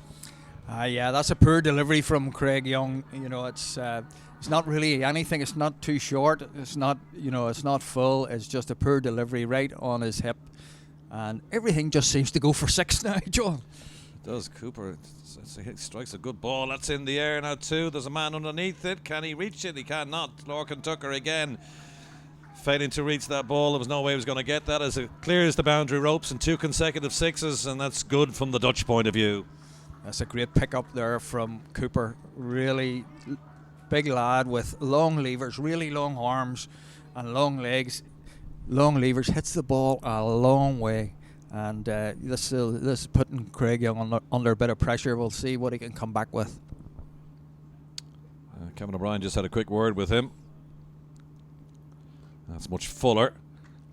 Kind of a low full toss. And got away with that one. Just a single. Yeah, I think he was going for the Yorker there. He's just overdone it a wee bit for the Yorker. But again, he's not be too disappointed there. It's only a single off that, but he has to fight back well now these last 2 balls of the over. It's, very quickly this game can get away from you. Left-right combination between these 2 batsmen. Right-handed O'Dowd facing. That's a lovely shot down the ground, and you can hear the crisp sound from the bat from O'Dowd as he dispatched it to the boundary. This is an expensive over from Craig Young. Netherlands 99 for 1.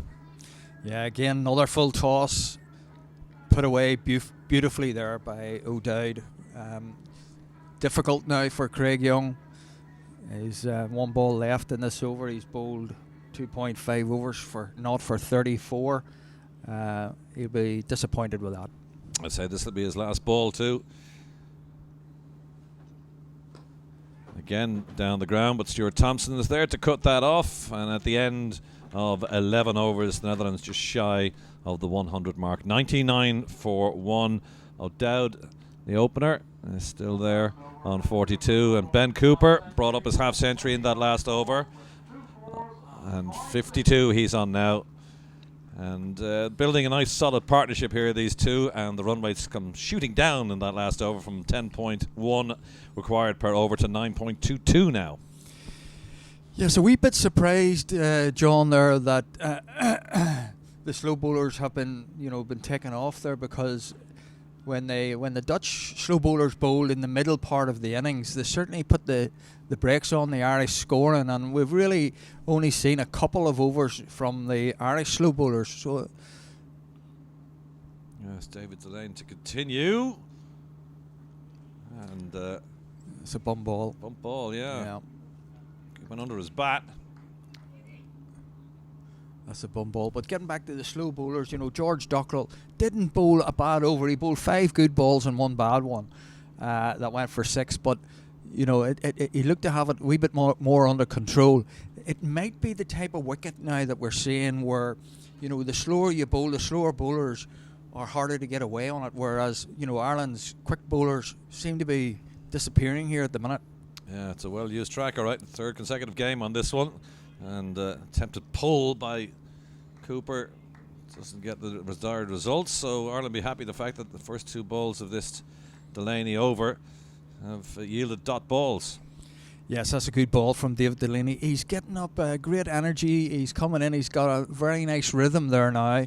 I see he's drying his hands on the popping crease there. Must be sweating a bit. Does that all the time. Yeah. Interesting how it, as long as the ball is dead before, don't be doing that when the ball's still live. David Delaney of Leinster Lightning comes in. Cooper comes down the track at him. There's a sweeper out there. They're going to come back for the second, and Cooper's got big long legs and big strides as he comes back easily for the second run. And the Netherlands now past the 100, and indeed with the disappearance earlier of Bastelida for the first ball, that's the 100 up and also the 100 partnership. Yeah, great partnership here for Holland. We'll really be delighted with that partnership. It sets them up nicely. Only 1 wicket down, still 9 wickets in the hutch. They're needing 9.5 and over. Game on. Try the short ball there, didn't come up very high. Yeah, slower ball there, John. He's rolled his fingers over that one, and he's beat him. He's beat him not for pace, but he's beat him for lack of pace. Yeah, got through the shot early. Good bit of thinking by David Delaney. He's showing he's got a head on his shoulders as well. Big, strong shoulder. This lad, very strong through the popping crease. Lovely action. Exactly 80 runs required now for victory in this 4th GS Holding T20I Tri-Series game. First game between Ireland and the Netherlands was rained off. Big win for Scotland against the Netherlands in game 2 by 58 runs. Yesterday Ireland rolled over Scotland pretty easily in the end. 14 deliveries to spare in a 4-wicket victory. This is match 4. Ireland topped the group by virtue of that victory yesterday. Tomorrow it's Netherlands against Scotland, and then the final match of the series is on Friday as Ireland take on Scotland. All games 1:30 start here in Malahide local time. If you're in the area, pop down, why not? Weather's set fair for the rest of the week, and it is free entry as well. But this is an exciting game. It's match 4. Netherlands 103 for 1. Delaney bowls, but Cooper can't force that away as Balbirnie fields. Super over there by David Delaney. And that ends the 12th. Netherlands 104 for 1.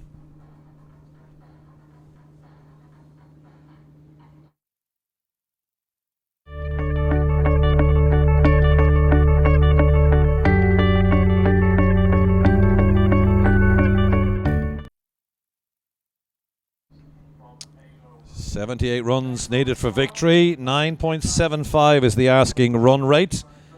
Ireland were 110 for 2 at the end of 10, but as we mentioned a couple of times, they only scored 71 off their remaining 10 overs. So it's set up for an exciting finish here. 181 for 7 Ireland made. Top scorer Harry Tector made 60 and only a second T20 international. And contributions from Andy Balbirnie made 45 and Kevin O'Brien made 30. Not real major contributions after that. Delaney 12 and Lorcan Tucker 12. Gary Wilson got stuck in his crease really for his 8 runs off 13 deliveries. Thompson to continue. And his first ball's gone for a well hit 6 from Cooper. And that's going to help their cause, no doubt. Again, change of bowling, you know, and we're still bowling the same bowlers. Still no sign of our slower bowlers yet. And Cooper now, he's got his eye in and he's just hit through the line of that. And again, clears the fence. It just amazes me to see how many sixes these guys are hitting these days. A low full toss. Lorcan Tucker's out there doing the fielding. I suppose one of the most famous balls in Irish cricket history will be Stuart Thompson's first ball on the third day of the Test against England at Lord's, where he took the wicket of Chris Wokes, but it moved about 6 feet, that ball. And I think Stuart Broad at the other end was licking his lips when he saw that happen, and poor Ireland got bowled out for 30 odd. But the delight around the ground from the Irish supporters when Stuart Thompson took that wicket, in the end it just proved to be a bit of a false dawn, unfortunately. We're on Nelson here, 1-1-1. Oh, and it just chipped along the ground by O'Dowd. It beats the outstretched arms of the diving Gary Wilson behind the sticks, and 4 more to the total. Yes, very unlucky here from Stuart Thompson. Absolute perfect Yorker on leg stump, but it just gets the inside edge of O'Dowd's bat and beats Gary Wilson, runs all the way to the boundary for 4. So it's definitely here advantage the Dutch. They're very much in the driving seat now, and Ireland need wickets fast. Absolutely. The run rates come below 9 now.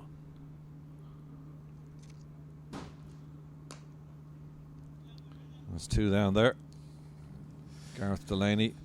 Again, the fielding. Slower ball into the pitch from Stuart Thompson, mixing it up, which is good. It's encouraging, you know. But you know, we now need. But you'd like to see the spinners back. Yeah, I'd like to see the spinners back, and we now need wickets. And somebody has to put their hand up. A little bit of magic, please, because Ireland need a wicket badly. Best of 4 for 18 for Stuart Thompson. Made his T20 debut against the West Indies and Kingston in 2014. Again, rather like Craig Young has been in and out of the Irish squad over the years. Played in the World Cup in 2015 in Australia and New Zealand. Yeah, it's interesting, John. We haven't seen Mark Adair bowl the first over of the game, and we haven't seen him since. And I'm just wondering why, and maybe he is carrying a wee bit of an injury that they're just trying to protect here. But you know, we need somebody like Mark Adair or Stuart Thompson here to put their hands up and perform a little bit of magic. That's over it's not Kevin O'Brien. My apologies, it's Craig Young's head, and that's another 6 in this over, and Ireland can ill afford that.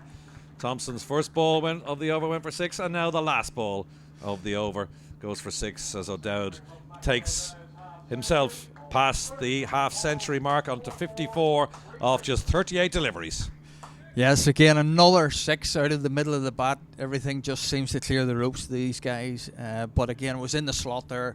Stuart Thompson will be a wee bit disappointed with that last delivery, because it's for the batsmen who are set now. It's quite straightforward shot that now.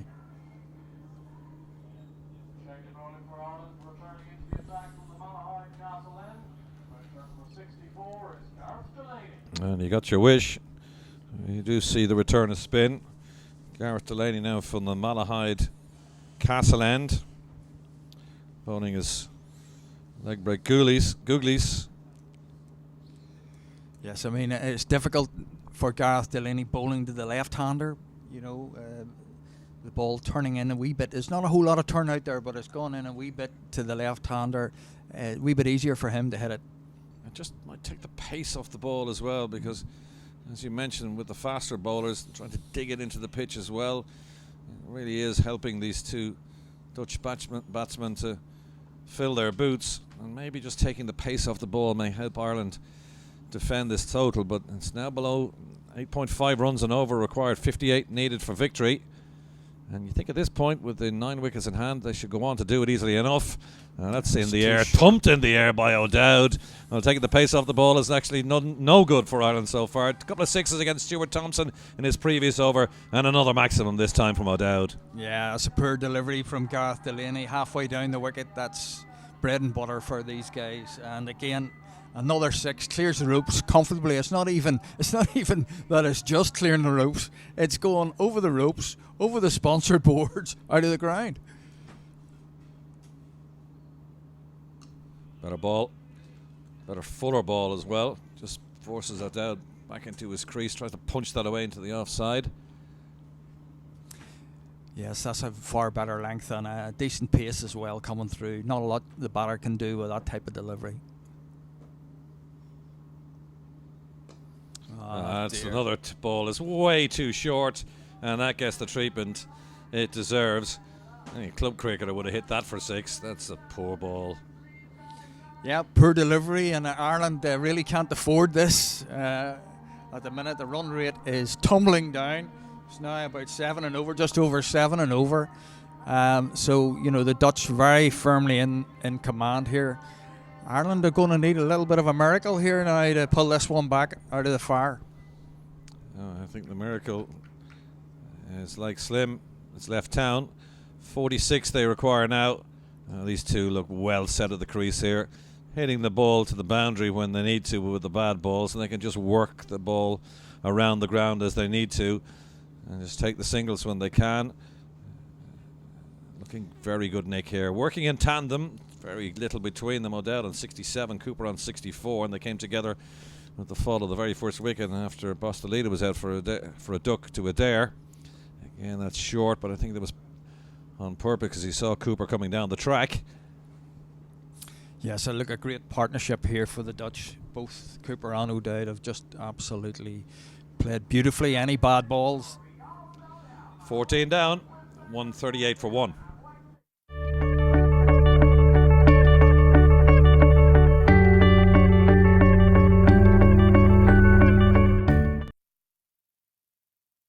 All set up for the Netherlands. 7.33 is the asking rate now, and that's very gettable with 9 in hand. And David Delaney is going to switch ends now to the Dublin Road end. You've been crying out for spin bowlers, but unfortunately Gareth at the other end was very, very expensive. 12, 13, 14, 15 off that last over. Spin didn't work, but he hopped the balls in way too short. No doubt dispatched them to the leg side boundary with ease. Yes, I'm just looking at George Dockrell here, and he's standing with the 2 hands on the hips, probably wondering why he's not getting the nod here to get a wee bowl.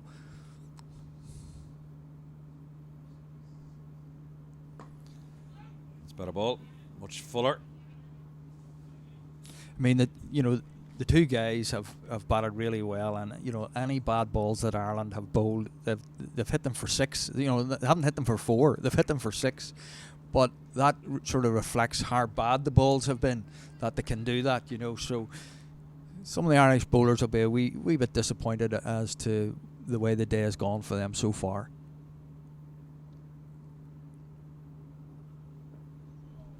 Again, that's a better ball. Yorker length. And 2 dot balls. Just open this Delaney over from the Dublin Road end.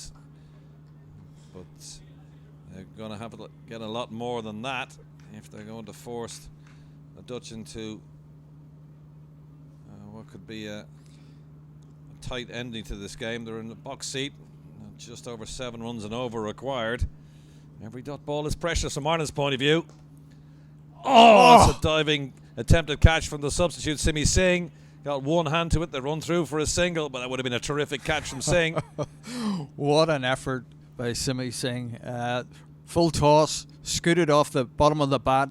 He's jumped full height and it's hit his hands, but unfortunately it just for Ireland it just hasn't stuck. But great bit of fielding, and Ireland get away with only 1 run where it could have been 4. Yeah, that's the plus from that, is he prevented 3 runs.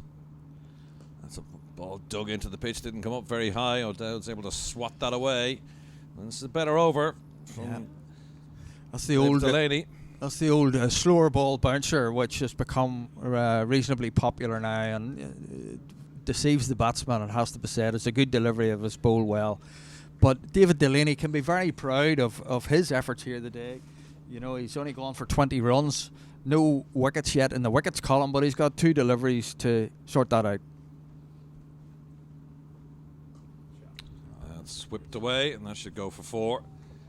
He started so well in the first 4 balls, but just a bit of a loose one there, and 4 more to the total. Again, the line's a wee bit off there, and also the length. He's just a wee bit full, and again, just easy enough for the Cooper to clip that away to the boundary. No fielders out there. 4 runs, and Holland only now need 38 runs off 5.1 overs.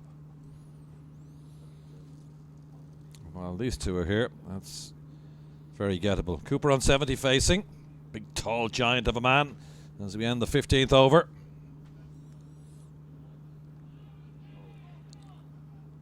And all sorts of appeals going on out there, but that's the end of 15 overs. Let's see how the conclusion of this match goes. Thanks to Garfield for the moment. So Andrew Leonard and Alan Lewis will take us through to the conclusion. Thank you, JK. And yeah, right now, Alan, you'd have to say it really looks like only one result possible, despite the best efforts of a good David Delaney spell. 4 overs, none for 24 for him. Well, he's done fantastically well, David Delaney. Great spell of bowling there for his team. Tony go at 6s, and he kept the ball full. Good use of the slower ball to Cooper. But as you say, Andrew, really with 5:38 off 30, the Dutch have come back with a bang, and it'll be real disappointment to Ireland. 116, Andrew, they were after 10 overs. Only 70 in the last 10. George Dockrell back into the attack from the Malahide Castle end. Yeah, the only thing David Delaney has to work on for me is appealing. He looks too timid and scared to appeal. Roar it out, son, if you think it's out.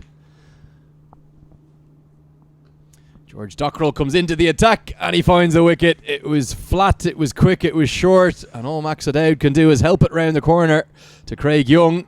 Could there be a little twist in the tail here, Alan? Who says cricket isn't a funny game? A rank long hop, which O'Dowd has tried to help on his way. A little bit very similar to Kevin O'Brien's dismissal yesterday. And Craig Young's there to take the catch, but fine innings from O'Dowd. 68 from 43. He's been a destructive player for the Dutch for quite some time. Max O'Dowd. That's a very good innings. Yeah, 68 for Max O'Dowd from 44 deliveries. A really good knock from the Dutch opener. I said he's been the man who's been in form in this home Dutch summer. He's moved up towards nearly 500 runs for the Netherlands now in the last few months, and a really good knock. Himself and Ben Cooper have the Dutch in the ascendancy, but that wicket from George Dockrell has just tilted the game. Can the home crowd get involved now and perhaps pull them back into the match? Surprising that Dockrell only brought back in after bowling 1 over so far. Very late for him to come back. Yeah, you could say that, but again, there's so much variety out there. There was a poor over really from that end, from the Castle end, from Gareth Delaney. 2 or 3 short balls which went the distance. So hopefully from an Irish perspective, George Dockrell can bowl a real tight one here. New batter to the crease, which is important. Tony Stahl, the new man to the crease, who's known as a power hitter. Good fielding from Kevin O'Brien. He's tight in there at extra cover, getting the squeeze on. Well, if you can get a good over through here. Bowl him. Absolutely brilliant from George Dockrell, and a big celebration. Middle stump is out of the ground. That's fantastic from George Dockrell. He's trying to give himself room there. And loses his middle stump in the process, and George Dockrell, a happy man. Super stuff from George Dockrell, the Irish all-rounder, brought back into the squad today. And how he's showing how he should have been in the team all the way along. We said pace off was the way to go on this pitch, but so far in this Irish innings, we've seen just this second over from George Dockrell. Well, the other thing, of course, Andrew, you could contend, you're surprised that he's only back at this point, but maybe Gary Wilson felt bowling at the death, he might be the man for him. He's done that before, as you well know, for Ireland. I think of those 3 wickets he got in Dharmasala against the same opposition, if you remember. Performing the Rashid Khan role, as Rashid Khan loves to bowl his overs at the end of a T20 innings. The Afghan phenom. Peter Seelar, the Dutch captain, the new man to the crease. 96 not out, a Dutch international record just 2 days ago on this very ground against Scotland, but he comes in a very different situation. His side are on top still, they need 8 and over, but we're going to have a twist late in this game, it feels like, Alan. Always love a twist, Lenny. Twist and jive for me, as you well know. Pressure on Strictly Seelar. come dancing. 2 wickets, no runs off 3 deliveries in this over. Short ball cut away by Seelar. Gareth Delaney will have work to do. Just be a single. He'll be happy to give the strike to Ben Cooper, who's on 70 not out. Well, of course he will. And again, you talk ball by ball how important they are.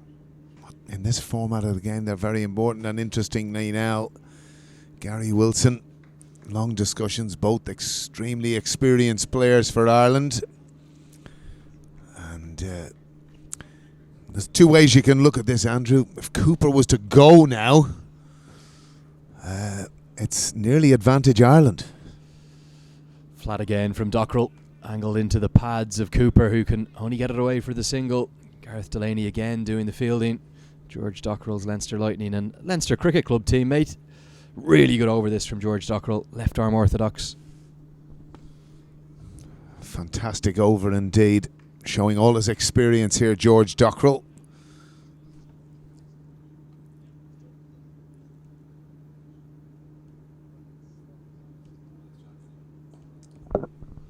Yeah, outstanding from George Dockrell. That ends the 16th over of the innings. The Netherlands are 146 for 3.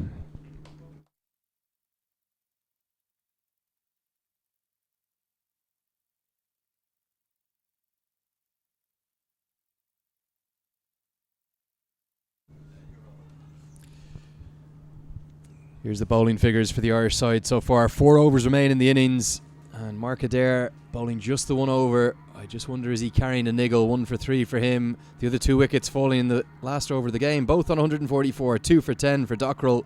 But outside of David Delaney, the other 3 bowlers, it doesn't make for good reading. Certainly not. David Delaney and George Dockrell, the pick of the bowlers here. So it'll be interesting now. Mark Adair, of course, his first over only going for 3. Wicket of his day. And this is an important over. Every over, of course, is important, Andrew. But I'm just wondering, 9 and over required. Where's your? I'm not allowed to say it. Who are you thinking might win? Well, I think the Dutch would have to be favourites currently, Alan. There's no doubt about that. They have the wickets in hand, and they need 9 and over with a striker of the quality of Ben Cooper at the crease. He can clear the ropes with reckless abandon, as he has done. Well, it's interesting too, Andrew, to look at this field. No one out on the leg side, so Adair's going to look to go wide outside off stump. Driven down towards Kevin O'Brien at long off, who has work to do, but he picks up cleanly. Restricts it to just 1. He's going to look to bowl wide Yorkers to the left-handed Cooper. What will he look to do to Peter Seelar? Well, Seelar's just there to the crease. Back of a length, tight and off stump. As we saw yesterday, anything full at all, Seelar plundered. Unorthodox type hitter, Seelar. Well, he just looks to hit very straight, keeps it simple. It doesn't come across the line an awful lot. It's not a huge hitter of the ball. I think that's why they sent Tony Staal in at number 4. AJ Staal, he's known as a big hitter back in the Netherlands. So Seelar, despite the fact he came in at number 4 just a couple of days ago, he said, Tony, you go up the order ahead of me, try and get a couple of big hits in, but it didn't work out. He fell for a second ball duck, and the pressure falls on the captain, and he's got big responsibility on his shoulders. Slower ball, just clipped off his legs. There is a man out at fine leg. All 4 fielders in the deep on the leg side. Fine leg, deep square leg, deep mid wicket and long on. Well, of course, the lovely thing here for the neutral, of which there won't be many, Andrew, we've got a close finish, which is, of course, something we love about this format of the game. It was reasonably drab yesterday, Scotland amassing 250, but this is going to be close. It was 2 days ago, Alan. Sorry, excuse me. 2 days ago. Sorry for reminding me. Powered down the ground, and for the second time today, Ben Cooper has demolished the stumps at the non-striker's end. Look at the force at which he hits the cricket ball with not just one stump out of the ground, but the others in a heap.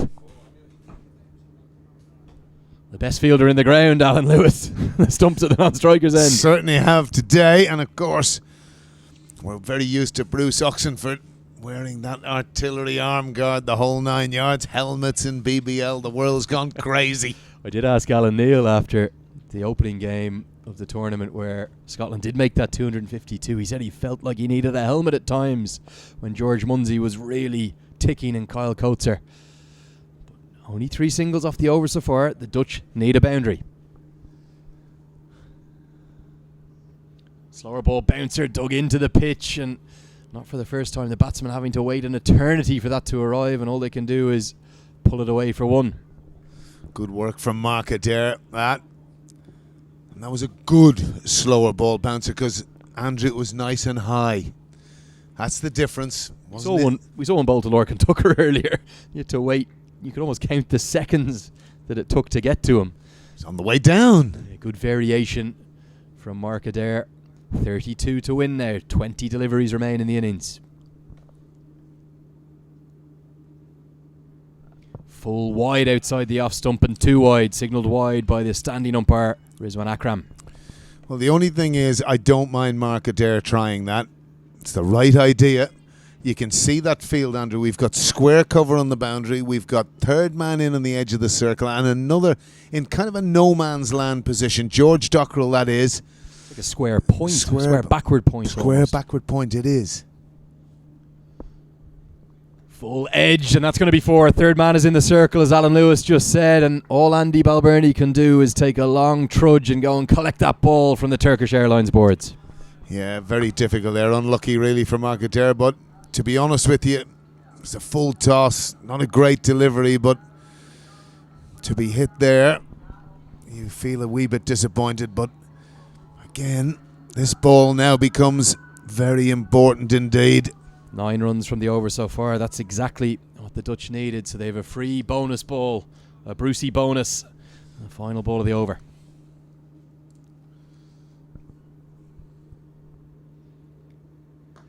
Nicely bowled into the block hole, and that's why George Dockrell is out of that deep backward point to cut that one off. 17 overs gone. Netherlands need 26 to win now off 18 deliveries. Just a reminder, Alan, if they get 25, we'll be in for some super over action. You love a super over. I knew it wouldn't take you long to get it in, Andrew Leonard. He absolutely eulogises about a super over, does our Andrew Leonard. Well, I was up last night watching my Caribbean Premier League, as you do, and I was watching the super over between the St Kitts and Nevis Patriots, who triumphed over the TKR Trinbago Knight Riders. It was Carlos Brathwaite, the hero. Remember the name, Alan. He did it with the ball this time, not with the bat. Yes, of course, Carlos spent a lot of time in Ireland, 2 seasons with the Leinster club. Of course, would have been playing there with George Dockrell, who's going to bowl now, and of an All-Ireland champion, Carlos. Lovely man, Carlos Brathwaite. Yeah, he loved his time in Ireland, and he had such an impact and influence on George Dockrell, who was only a youngster coming into international cricket at that point. Ben Cooper hits that one powerfully down towards Lorcan Tucker at long off, who does well. And that coupled with the rather amusing tumble from Peter Seelar means we'll just have a single. Lorcan Tucker has fielded very well. It's interesting too to know we haven't got Harry Tector on the field. I haven't quite heard. I think that's because of that low accidental beamer that came through from Brandon Glover. It's just hit him flush on the inner thigh, so just being rested as a precaution. Simi Singh, his former YMCA teammate, is on. Of course, yes, former 7 years at YMCA, Simi Singh. took himself off to Phoenix Cricket Club.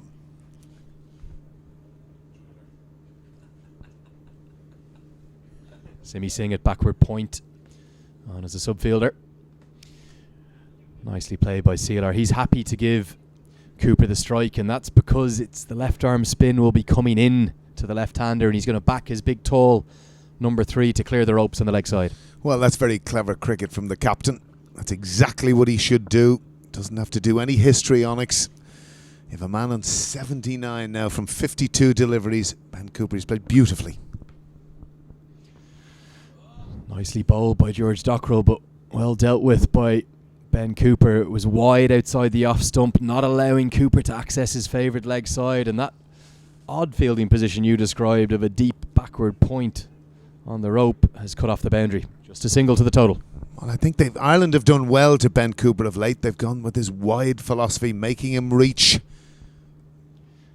Hit down towards long off. There's a man out there. It's Andy Balbirnie, and he takes the catch. He checks his feet to make sure he's inside the rope. Peter Sealer has to go. George Dockrell has his 3rd wicket. George Dockrell is doing a hell of a job for his team here, and you just felt that wasn't going to make it. And Andrew Balbirnie did some great line judgment there and took that catch with ease. And it's going to be a super finish here, Andrew. There's no doubt about that. If Ireland could potentially get rid of Ben Cooper, it's still really in the Netherlands' hands, to be perfectly frank with you. But for all our viewers out there, wonderful to have an exciting finish. Yeah, it's going to be a super finish, and it could build up to a super over, but a lot of it's going to depend upon the man on your screen right now. Ben Cooper is 80 not out off 53 balls. He will have the strike as well because the batsman cleverly crossed while the ball was in the air. Good piece of fielding from Andy Balbirnie at long off. But you have to think if Cooper sees this home, he will get the Netherlands over the line. Well, the other thing, we've got to look at the job George Dockrell has done for his team. 3 for 13 in 2.4 overs. Wonderful job. Likely Dockrell will also bowl the 19th over of this match. 2 overs remain after this one. Hit into the offside by Cooper, but straight to the man. Mark Adair at cover, so no run there. Now it's interesting. What will Cooper do from this last delivery? Will he just look to get one? 23 now required.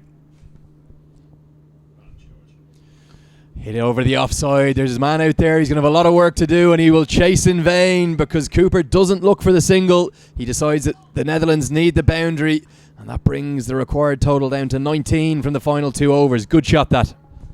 Poor ball from George Dockrell there. Pity to end on such a moment. 3 for 17, George Dockrell. And in essence, he's brought Ireland back into the game, but he'll be disappointed with that last delivery. How often do we see it, Andrew? The last delivery of an over going for either a maximum or a boundary. That's the state of play in this, the 4th match of the GS Holding T20I Tri-Series here at the glorious Malahide Cricket Club in North County Dublin. We have our first real thriller of the week on our hands because it is 19 runs that the Dutch require off the final 2 overs. That's the state of play currently. George Dockrell, the star with the ball for Ireland. Ben Cooper, the star with the bat. He's still there, 84 not out. And a change of bowling, Alan. Perhaps a really surprising one. Mark Adair taken out of the attack. He's only going to bowl 2 of his 4 overs so far. Maybe he'll bowl one more, but Stuart Thompson brought back in. I do have to say I find this very strange, unless there's something up with Mark Adair or unless Gary Wilson has something else up his sleeve, that Mark Adair is going to bowl the final over. So 19 required. But you know something? With 19 required, you have the ball in your hand. It's maybe your time, Andrew. Yeah, Stuart Thompson, 3 overs, none for 34 today. There's going to be pressure on him. Perhaps Gary Wilson doesn't want to bowl the final over of the match with spin. So he's going to go to Thompson from the Dublin Road end. Scott Edwards, the new man to the crease. He can't get off strike. Good squeezing from the Irish fielders in the ring. Dot ball. Well, the interesting thing there, if you look at it, Andrew, David Delaney, he's not on the edge of the circle. He's at a tightish mid-off. And again, cutting off that single. The main thing Ireland must try and do is keep, I see Lorcan Tucker tight in on the one. It's an extra cover. Men in the deep at long on. Deep square leg, fine leg, third man, and a deep extra cover. But the Irish fielders in the circle, they've got the squeeze on, trying to keep Edwards on strike. Short ball pulled very fine. Andy Balbirnie's going to have to chase, but he won't be able to cut that off. That's going to be a boundary for advantage back to the Netherlands. Certainly is. Again, it's more the angle of that delivery, as you can see, advancing down. Poor ball from Stuart Thompson there. And really, in essence, got what it deserved. Yeah, Scott Edwards was going to start feeling the pressure after that dot ball to start the penultimate over of the match. But he gets that one away for a boundary for 15 to win now. 10 deliveries remain in the match. Full hit into the slot, and it's hit wide of David Delaney at mid-off, who is in the circle. It's going to be back-to-back boundaries. The Netherlands now almost can see the finish line. Well, the finish line is nearly there. Again, ball in the slot. And that's dispatched wide of David Delaney at mid-off. You can see Gary Wilson, the Irish captain, just coming up to his bowler, jogging all the way from his position as wicket-keeper. I suspect we'll see a change in the field here. They're going to have to pull a rabbit out of the hat at this stage. 11 off 9 now. Well, the other side of things is, obviously, after 2 boundaries, more Gary Wilson. He might be there talking about nothing. It's just to slow things down a bit, make the batsman wait. So as you say, Andrew, 11 required from 9 deliveries now. And really, the Netherlands are in the box seat. Well, you never know what can happen in this game of cricket, but you'd have to be backing the Netherlands now. Yeah, just the change in field is that deep backward square leg will come around to more of a straightish deep mid-wicket, and Mark Adair, who was at mid-wicket, will come around to a backward square leg in the circle. 9 deliveries remain. And it's hit over the man who's just been moved, and that's going to be 4 more. Scott Edwards is finishing this game. He's finishing it in a hurry for the Netherlands. 4-4-4. Well, again, taking advantage of that change in the field. Scott Edwards, really, and to be perfectly frank with you, that's easy pickings again. Why do you think Wilson went to Thompson here instead of keeping the ball with Adair and backing Dockrell to bowl the final over? I'm surprised and perplexed with that, really, because, you know, why would you take a fellow off who's bowled 3 overs, 3 for 17? Really clever cricket from Scott Edwards. He's going to nudge that into the leg side and call quickly for 2, but George Dockrell, one of Ireland's best fielders, is quick to the ball. It was to his left-hand side. He's left-handed. A good throw over the top keeps it to just a single, but the Netherlands won't mind that. Certainly not. And realistically at this point, you'd have to say the Netherlands have paced this chase fantastically well. Very calmly, Andrew, would be the way I'd describe it, really, without fuss. Ben Cooper, 84 from 55 deliveries, and he's been under no pressure really at all. Big strong shots down the ground, a lot of short balls. But both Max O'Dowd and Cooper took their time to get in, assess the pace of the pitch, and they've accelerated, and they could have timed it perfectly. Well bowled by Stuart Thompson into the block hole, but it'll be a single out to Mark Adair at deep backward point. Ends an expensive over, 14 runs coming from it. It means that the Netherlands need just 5 more to take their first win of this GS Holding T20I Tri-Series. Who do you give the ball to, Alan Lewis? Well, to be honest with you, I'd be giving it to the man who's got 3 for 17. And indeed, great minds must think alike, Andrew. George Dockrell is going to be entrusted, and quite rightly so. The bit I can't understand is obviously Adair's previous over. He'd done well. He's bowled 2 overs for 13. And I can't really understand what the logic of that was, but it'll be interesting to see perhaps how it's explained or the thought process around that. 5 to win off 6 deliveries, and shades of similarity to a T20I that the Netherlands played earlier in the year against Zimbabwe. It was Roelof van der Merwe, left arm spinner, who bowled the final over of that match. His first delivery went for 6, and he somehow pulled the rabbit out of the hat with 4 consecutive dot balls, but that's not going to happen here today, or is it? Because that ball is going to fly all the way for 6, and that's going to be the end of today's match. It looks like to me it will indeed. Signalled as 6. Ben Cooper gets it over the outstretched effort of Lorcan Tucker at long off. It soars all the way for 6, and the Netherlands are going to take the win. And certainly that opens up the competition now, with Netherlands getting the victory, and Ireland will be very disappointed with that, I'm absolutely sure. But a great innings from Cooper, paced it magnificently well. And you just felt, Andrew, Ireland were 15 to 20 runs short of the type of total they should have been on this pitch. Yeah, they were right on track to score well in excess of 200, which we felt around 190, 200 was probably going to be par on what's been a wonderful cricket wicket prepared again by the Malahide groundsman Philip Frost. But warm handshakes between the sides, and the Dutch, they've run out winners by 6 wickets. It blows the tournament wide open.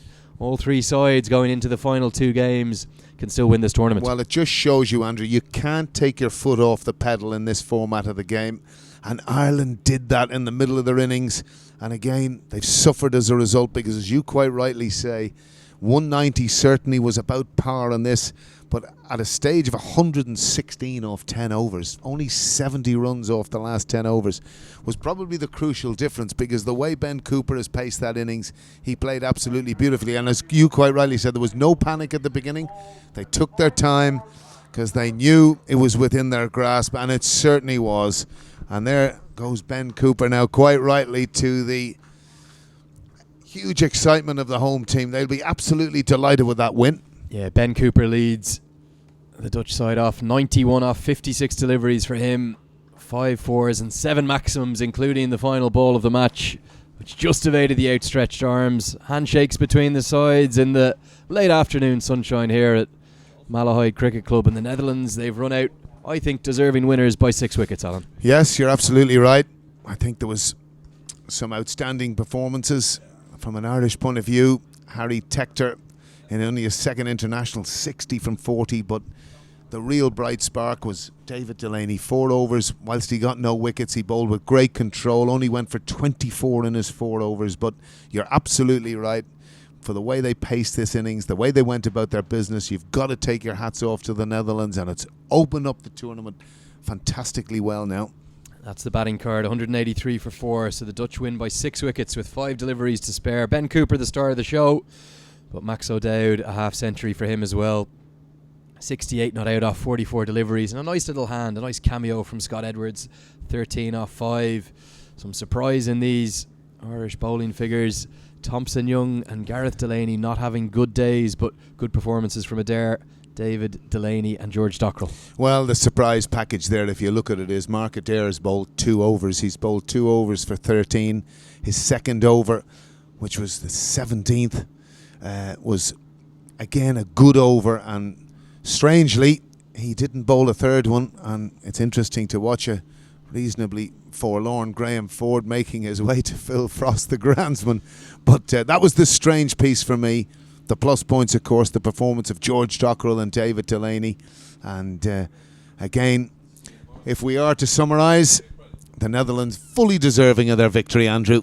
What does that mean for the points table? Well, there it is. It means that the Ireland and the Netherlands are tied on 6 points. The Ireland above them only because of their net run rate advantage, thanks to their win over Scotland, and really that huge win for Scotland over the Netherlands. So it's all to play for over the coming days. 2 matches remain.